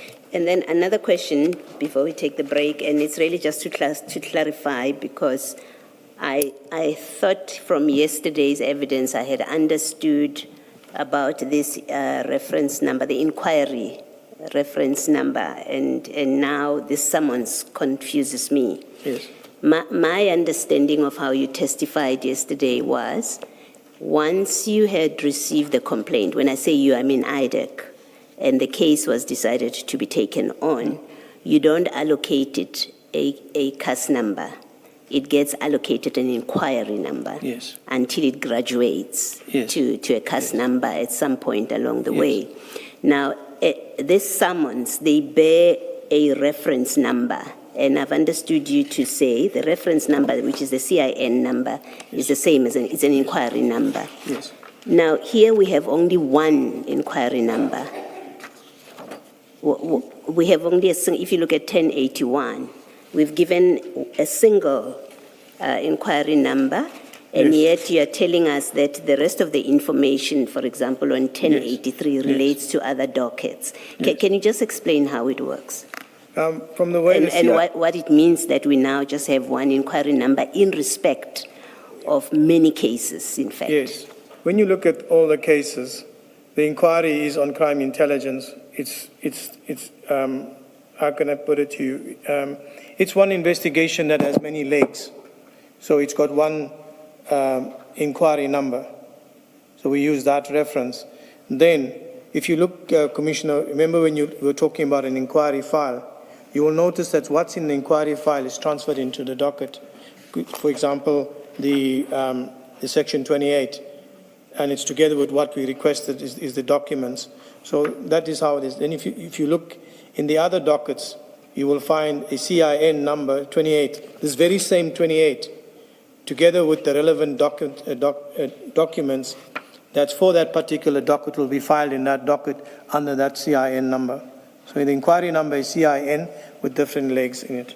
Okay, so this number, look at 1081. You have CIN 0130 02 12 2024. What are those numbers? What do they represent? Just look at it. It's the serial number. With a date. Of with the a date. Yes. What is the date there? Which part is the date? When you look at it, it's December 2024. 02 December 2024. Yes. That is the date. No, the 12 is December 2024. So this inquiry opens in December 2024. Yes. And before December 2024, there was no crime intelligence investigation broad, because you say this represents a broad crime intelligence investigation, which has many legs. So we can accept from this date that the first time that an inquiry is open and registered on your system is in fact in December 2024, and it is this broad inquiry. When you look at the 2813, when it was authorized, 2813, in December 2024, so that's where we take our cue from in the inquiry in December 2024. Yes, I think my question is simpler. In December 2024, in fact, let me rephrase. Does the date on this inquiry file, this reference number, which says December 2024, does it denote or tell me that this broad, big inquiry into crime intelligence that you're talking about, which has many legs, was open in December 2024? December 2024. That's what that date tells me. Yes. All right, thank you. Yes. Thank you, Chair. And I note that Commissioner Khumalo first and then Commissioner Baloyi mentioned a very interesting concept of a tea break, but before I inquire further into that, just a follow-up to Commissioner Baloyi's question to close on this subject. That CIN number, no, I'll restart. We now have come to understand that you are investigating specifically the Mokwele appointment. but that happens in the context of a broader investigation, as you say, with many legs. So we are trying to find documents pertaining to the investigations of the appointments and promotions of the General Kumalo, General Madondo, all those people listed there, correct? That's what we are now interested in, to understand that bigger investigation that you say is underway into crime intelligence, Yes. right? If I understand you correctly, as a guidance, that investigation will be part of that CIN number, 0130-02-12-2024. Yes, to So cemetery. it's all part of the same Yes. file. The same, yeah, it's part of the same investigation. Yes. What happens is that the inquiry, the CIN, where the investigation is, that's where your 2813 document is in. Yes, yes. Now, all the things that initially would have been in that file, for example, now most of them will be summonses or any other attachments, it gets transferred into the docket. I appreciate that. Yeah. As has happened in your particular Yes. investigation. So you won't find this now in a CIN file because this is the docket now. Yes, no, I appreciate that. Remember, now we are in pursuit of this bigger investigation into crime intelligence. Yes. And we are trying to establish the authorization for that investigation. Yes. We know from your our description of the CIN number that Yes. it would have been initiated in December of 2024. Yes. And we just want to see whether, how was it, on what basis it was initiated? Was it a Section 27 affidavit, or was it a decision by the ID in terms of Section 28(1)A? Because there is no other way. Yes. So that you and I understand what our next step is. It's perhaps then, I think, the inquiry is best addressed to Advocate Johnson as the head of the institution, and then she will direct our request and, subpoena to the right person. Yes. Thank you. That tea break would be more than welcome. Thank you.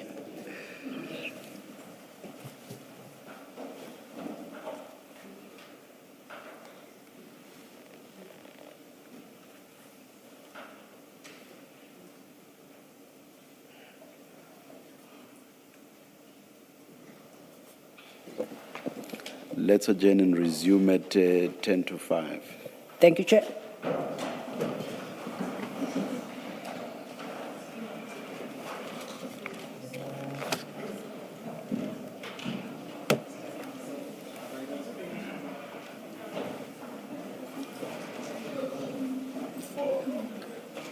Torture.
Thank you, Chair. Colonel, the last mile. And I hope we can go through that one quickly. It's not necessary, I think, for us to go through the various files, but I realize that the next summons you issued is on the 4th of April. For the record, Commissioners, it's page 1978. We need not go there. And this one specifically requests the original document for post 24/04/3622, and that is the post that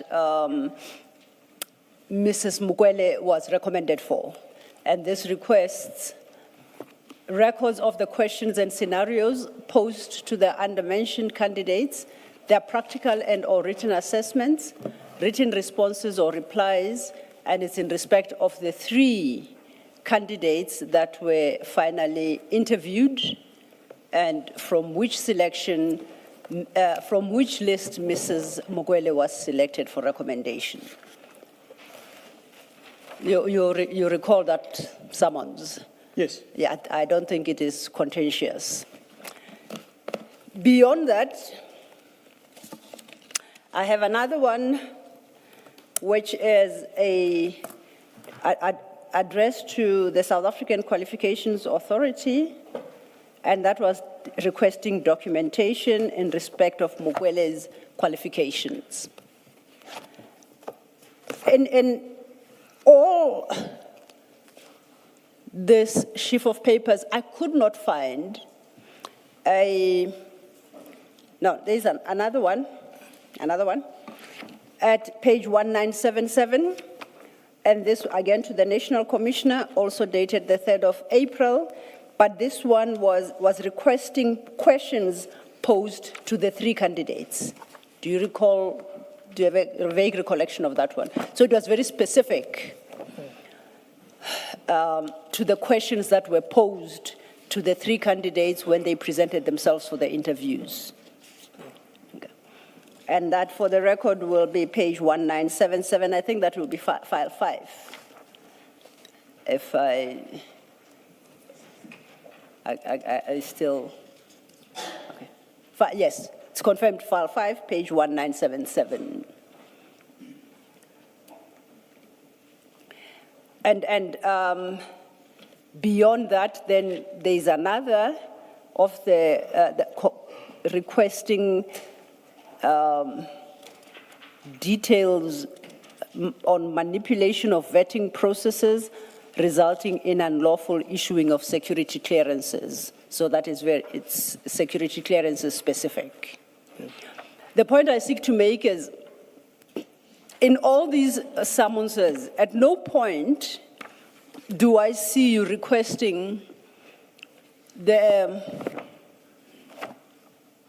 entire, I'll call it, record of decision from advertisement through to appointment of Mrs. Mukwele. You don't call for that entire file. You call for some parts of the file, including, as I say, at page 1977, where you specifically request questions posed to the 3 candidates. You don't request the advertisement. You don't request any other background documents in respect of that advertisement. You don't call for the full compendium of the steps taken in the process of this recruitment. And my thinking was that your life could have been made much easier if in one of the summonses you requested the complete file of this entire recruitment process. Why didn't you request it like in that manner, which is a very general manner? Say, give me everything relating to this appointment, starting with the advertisement and everything in between, rather than pick and choose documents in that process, including questions posed to them. Why didn't you approach it that way? Chair, Commissioner, we did.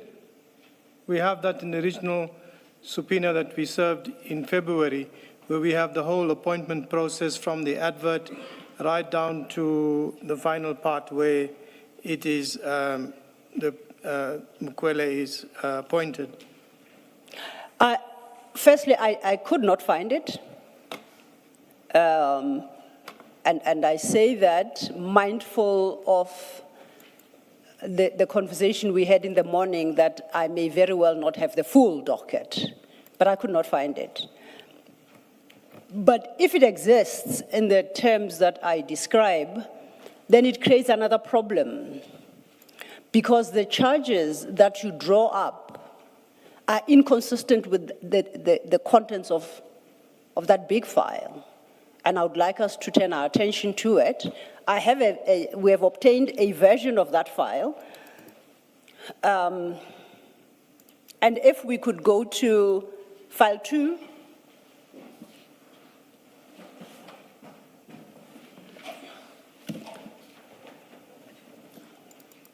For the moment, commissioners, we can close the piles that have caused you to have opened and look at file 2.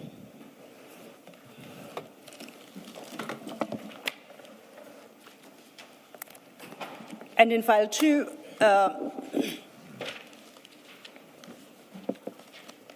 I invite us commissioners to CJC 370. Okay, that's the panel.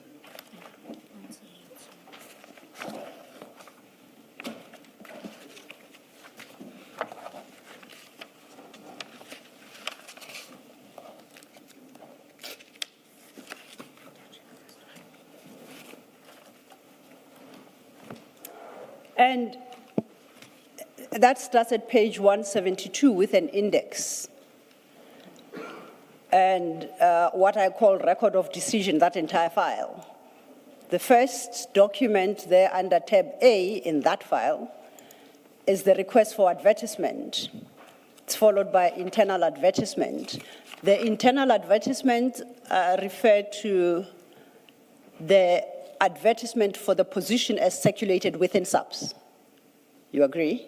Yes, 174, yes. Yes. Then, it's got a copy of the external advertisement. It has what it calls an erratum and an extension of the closing date.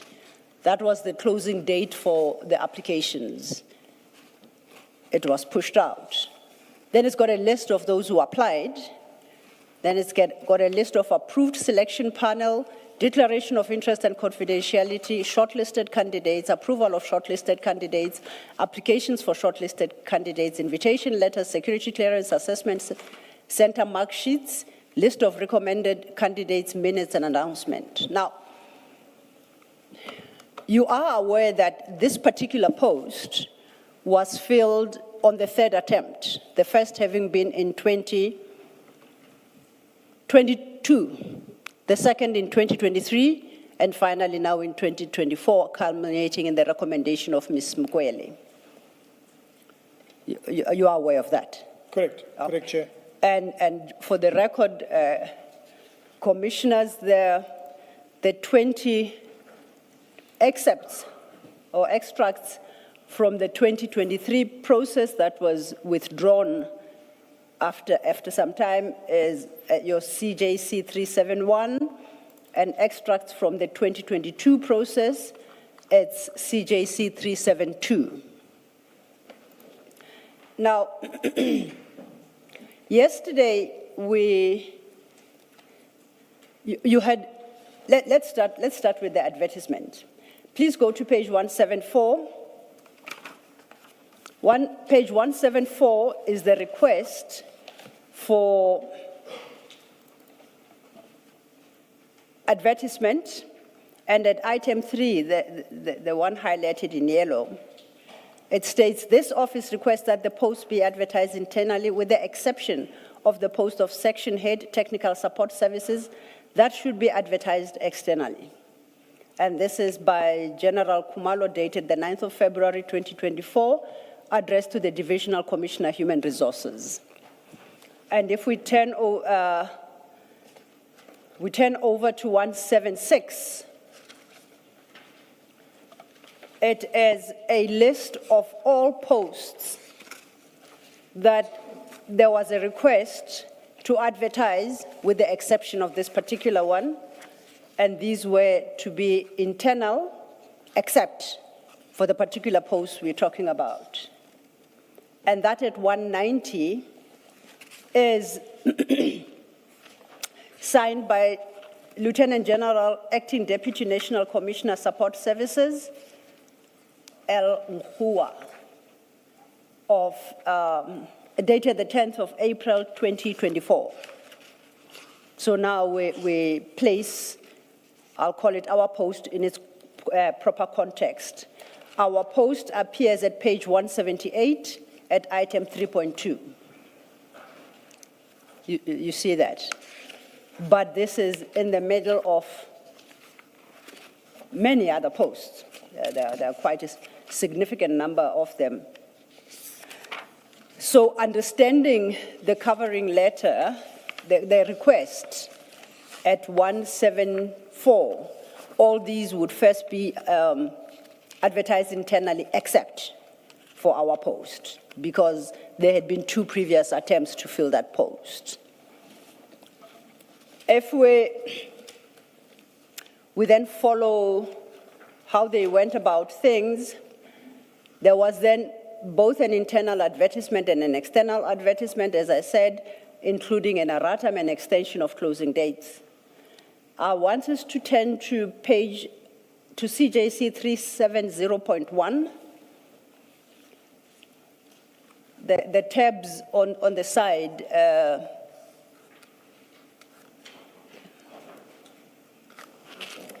370.1.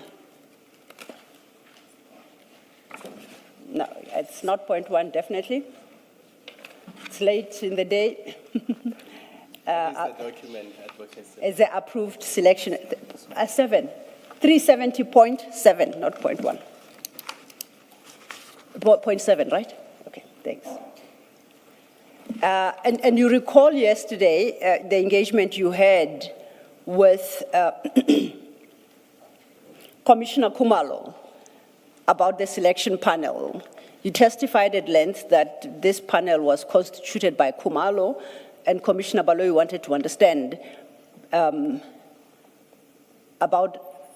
asked you, she asked you a different question. I asked whether or not that panel had been approved by a higher authority, higher than Khumalo, and if it was so approved, whether then is it appropriate to say that it was constituted by Khumalo, because it's subject to approval or rejection by the higher authority. And I look at page 200. And on this particular page, at 201, it's signed again by L. Mkhua, Lieutenant General, Acting Deputy National Commissioner Support Services, dated the 6th of June 2024. At page 200, one sees that, and it reads, approval is hereby granted for the following selection panels to conduct the selection processes for the indicated posts. The first bullet point relates to some posts. The second bullet point highlighted in yellow is our post. So in both cases, the selection panels were approved. Do you agree? Yes, I agree. So I would suggest that there were legitimate panels put forward to who I take to be the final decision maker, General Mkhua Support Services, who had the authority to reject the proposed panel or to accept it or to recommend amendments and changes. So at the end of the day, she had the final say as to who constitutes the panel. Yes. Yes. Commissioner, Chair, Commissioners, the request or election of the panel, when you look at A1 on page 200, Yes. Page 200, Yes. when you look at A1, this A is the Divisional Commissioner Crime Intelligence. So this letter is coming from the Divisional Commissioner, or addressed to the Divisional Commissioner Crime Intelligence. So it's saying to you your office information note 451, volume 49, signed by the Deputy National Commissioner, Crime Detection, refers, all right? Yes. There is a letter, or rather, the panels are not, requested from crime intelligence, meaning these are the people that, they request to be on the panels. So it's a request from crime intelligence, General Khumalo. These are the people that I select for the different posts and panels, and it is sent to Head Office Human Resources, and it gets approved there. So the approval of the panel takes place there, and the acting Deputy National Commissioner at that time was General Mkhwanazi. She approved it. Yes. Yes. So the only point I sought to make that it's not correct to say Khumalo constituted this panel, conducted interviews, and ended up recommending Mrs. Mukwele and suggesting that there was anything wrong with the constitution of the panel. And I say so because the proposed panel, which I accept would have been put together by General Khumalo, was approved by the right authority within SAPS, which would be Lieutenant General Mkhwanazi in this case. That's correct, Counsel. Yes. But must emphasize the point. Panel was selected at Crime Intelligence Office. Panel was selected by him. It was not approved by him. Yes. So let's get that clear. Yes. The panel was selected by General Khumalo, sent to approval for Head Office, because he cannot sit or have those panels without approval. Head Office must approve it. So that's basically the standard procedure. You nominate who you want on your panel and send it to Head Office. But the emphasis on the panel was selected by General Khumalo he recommended it for approval to Head Office. Can I just ask, Colonel, that it was recommended by General Khumalo, is that not in accordance with SAPS protocols that he, as the head of crime intelligence, would constitute or recommend a panel? Yes. You accept that to be? I don't know it to be the position. I'm asking you because you've done the investigation. Is the constitution or the recommendation of a list by General Khumalo, who is the head of crime intelligence, is that contrary to SAPS prescripts? No, it's not. It's as I explained, it's normal. You're the head of office, you select the panel. These Yes. are the people on the panel, and it goes to Head Office for election. It's normal. So we can't make anything of that fact alone. You can't just say, as you were doing yesterday, you can't just say, it seems to me, you can't just say, he constituted the panel, therefore, or he recommended the panel, therefore, that's a sign of capture. The people that he constituted it means it's an indicator, rather, of a plan to capture crime intelligence. It doesn't go that far. If the prescript allows him to recommend a panel, there's nothing wrong with that. If the prescripts allows him, yes, Commissioner. And that's you my say, answer. and you accept that the I prescript accept it. allowed him to do that. Yes, the prescripts gives him that authority to choose that panel and then send it for approval. And I think that is more or less what I meant yesterday. Not that he approved his own panel and carried on. That panel had to be approved by Head Office. Thank you. Can I just check this for clarification also? In that A1, it refers to an information note by the Deputy National Commissioner Crime Detection on 14 May 2024. So who would that be at the time? It wasn't General Khumalo. The Deputy National Commissioner Crime Detection Would be Sibia, would be General would be Sibia. Sibia, under which the Division Crime Intelligence reports. Yes. So basically, General Khumalo would have selected his panels, Yes. and then it would have went to Deputy National Commissioner Sibia to sign off, and the approval comes from the Head Office. That's the tier there. Okay, thank you. Thank you. Thank you, Commissioner Baloy. And if we could just run forward then to page 453, page 453 under CJC 371.3. Starting at page 419.371.1, that now is the pack for the recruitment process in 2022. And just to compare with the approval process that we've just discussed, this is what transpired in 2022. And in 2022, we see once again it's the same. And at item 2, its approval is granted for the following selection panels. Now, if you flip through that document to the end, if I did not mention, I forget if I did, but this is dated 2023, my mistake. This is for the 2023 process. At 457, it's signed by El Ntia, Lieutenant General, Acting Deputy National Commissioner, Support Services. And this particular one now had a litany of panels. So if you start at page 453, it's different panels all the way to that last page.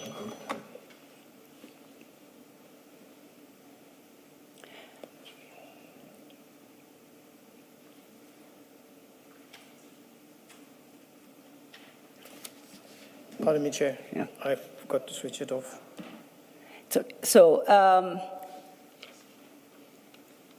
Oh.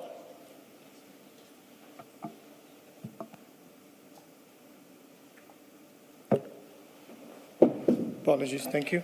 Thank you. We were at page 453. These are now the panels during the 2023 recruitment process or cycle. And it's got a litany of posts with different members constituting different panels. My interest lies at 454, page 454. That post 2302, 3462 highlighted in yellow, that's what I call our post.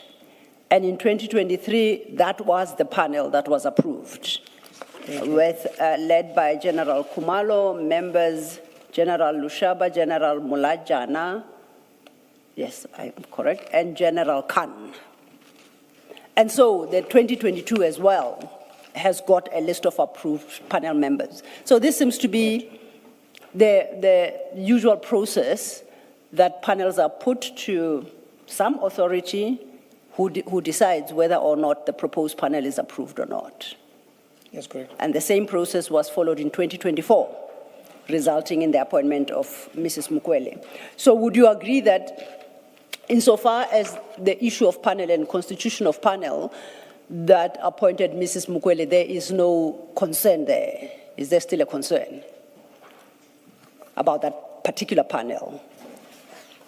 On the particular panel that we had concerns with, Yes. and as we know that General Kumalo can only put up a recommendation that these are the panel members, and its head office approves it.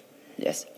But when we look at the panel of Mukwele, we had concerns there because he selected those people, although he didn't approve him, those panel members, all right? But you can see from the recommendations of the panels that sent to head office for approval, those recommendations hardly change. If we look at all three of the advertisements and the recommendations from head office or the approval, nobody was removed from the panel and said, no, don't put this one, put that one. So that's the only thing, that only comment I have there, if you understand me, Commissioner. I'm trying to understand because I wanted to clarify whether or not the constitution of the panel that appointed Mrs. Mukwele is an issue. Is there an issue as regards its legitimacy, that panel? Because I thought we had just established, because it was approved by seemingly the person who is mandated or empowered by SAPS to approve such. Once approved by that person, then there can be an issue about the panel unless the challenge is to the approval itself by the higher authority.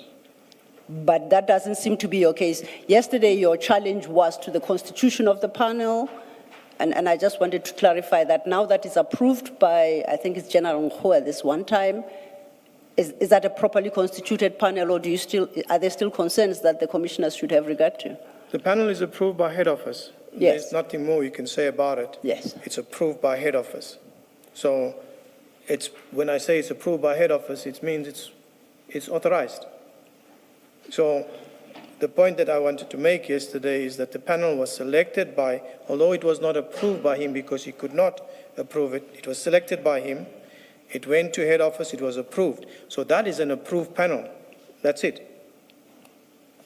You said something about the panel not changing.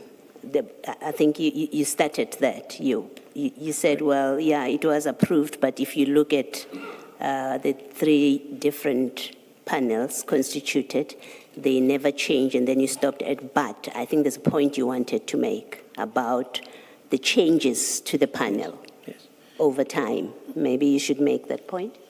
Yes. When we look at the selection, or let's look at the three sets of advertisements where the panels that are recommended to head office to approve. The recommendations that's sent, they all were approved without any changes. So it flows through. So your recommendation that you sent, that's the panel, head office approves it. So not one of those three was it not approved.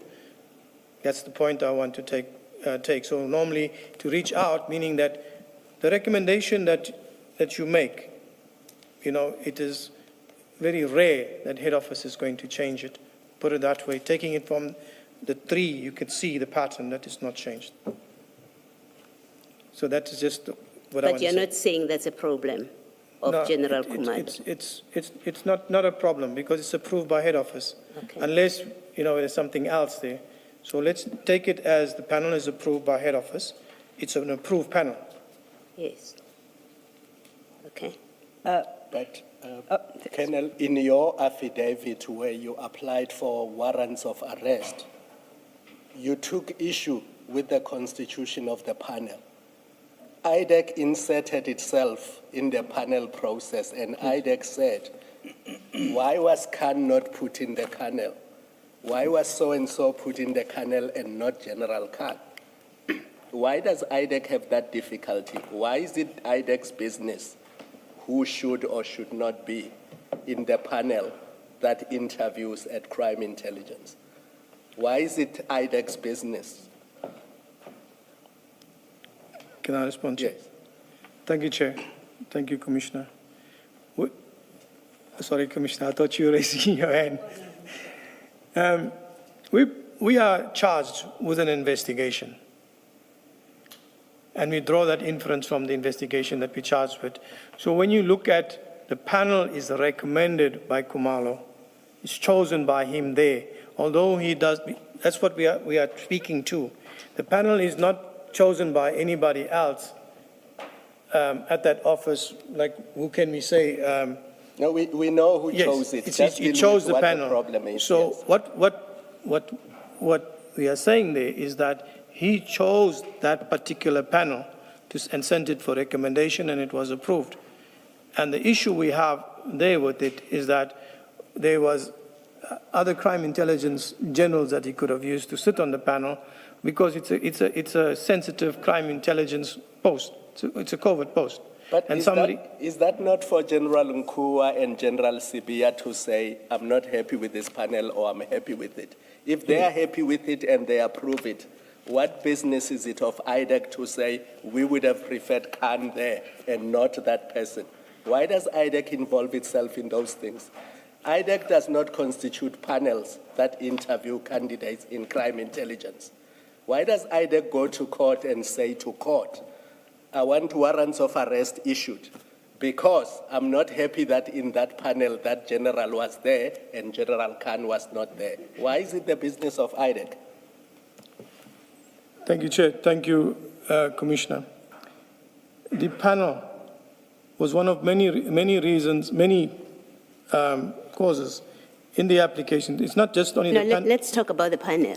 Yes. Don't discuss the others. Commissioner Khumalo is raising specifically the constitution of the panel, and that in your application for a warrant, it was important enough, and in your charge sheet, it was important enough that you mention it, that one of the problems or one of the issues is that they didn't include other generals, and you specified General Khan. You don't mention anyone else. You said, like General Khan, and the question remains, why does it matter to IDAC? What business of IDAC is it that SAP's senior managers have approved the constitution of this panel?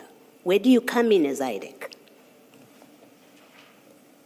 Chair, Commissioners, this is the response that I can give to it.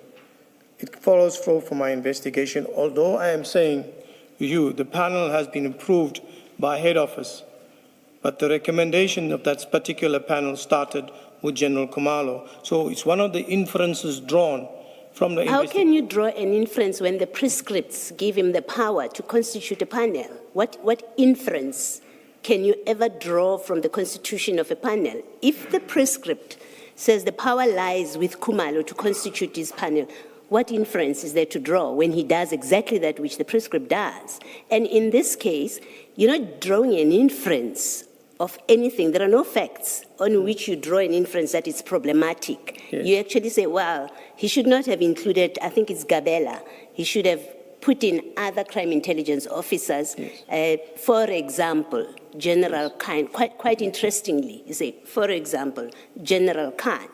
The question is, what does IDAC care that General Khumalo has recommended a panel, which his superior, General Sibiya, has approved, and you don't arrest General Sibiya for approving. General Nkua approves. You do not arrest them. You don't include them in your list of the people who did wrong about constituting the panel. The bottom line is, why is it IDAC's business when General Khumalo constitutes a panel that he is allowed to do by the prescript, which doesn't say it must be constituted by people from crime intelligence? It doesn't. So you make up your law or your rules or your policy and say there should have been only people from crime intelligence because that's a sensitive area. Where do you, what's your standing to prescribe that? And I would like you to answer that question. Commissioner Khumalo asked the question, what is your business in how SAP's prescripts, because this is provided by prescript, in what SAP's prescripts allow, and in this case was complied with, superiors approved. What is IDAC's business and interest in constituting SAP's panels? You can answer if you have an answer. Thank you, Chair. Thank you, Commissioners. Colonel, if I may, Commissioner, perhaps let's go to the charge sheet and see how you had expressed yourself in that charge sheet in the context of this question. If we could go to file 6, if we're not already, file 6. We dealt from page 2373. That is your affidavit in support of an application for a warrant of arrest. Page again, I'm sorry. 2373.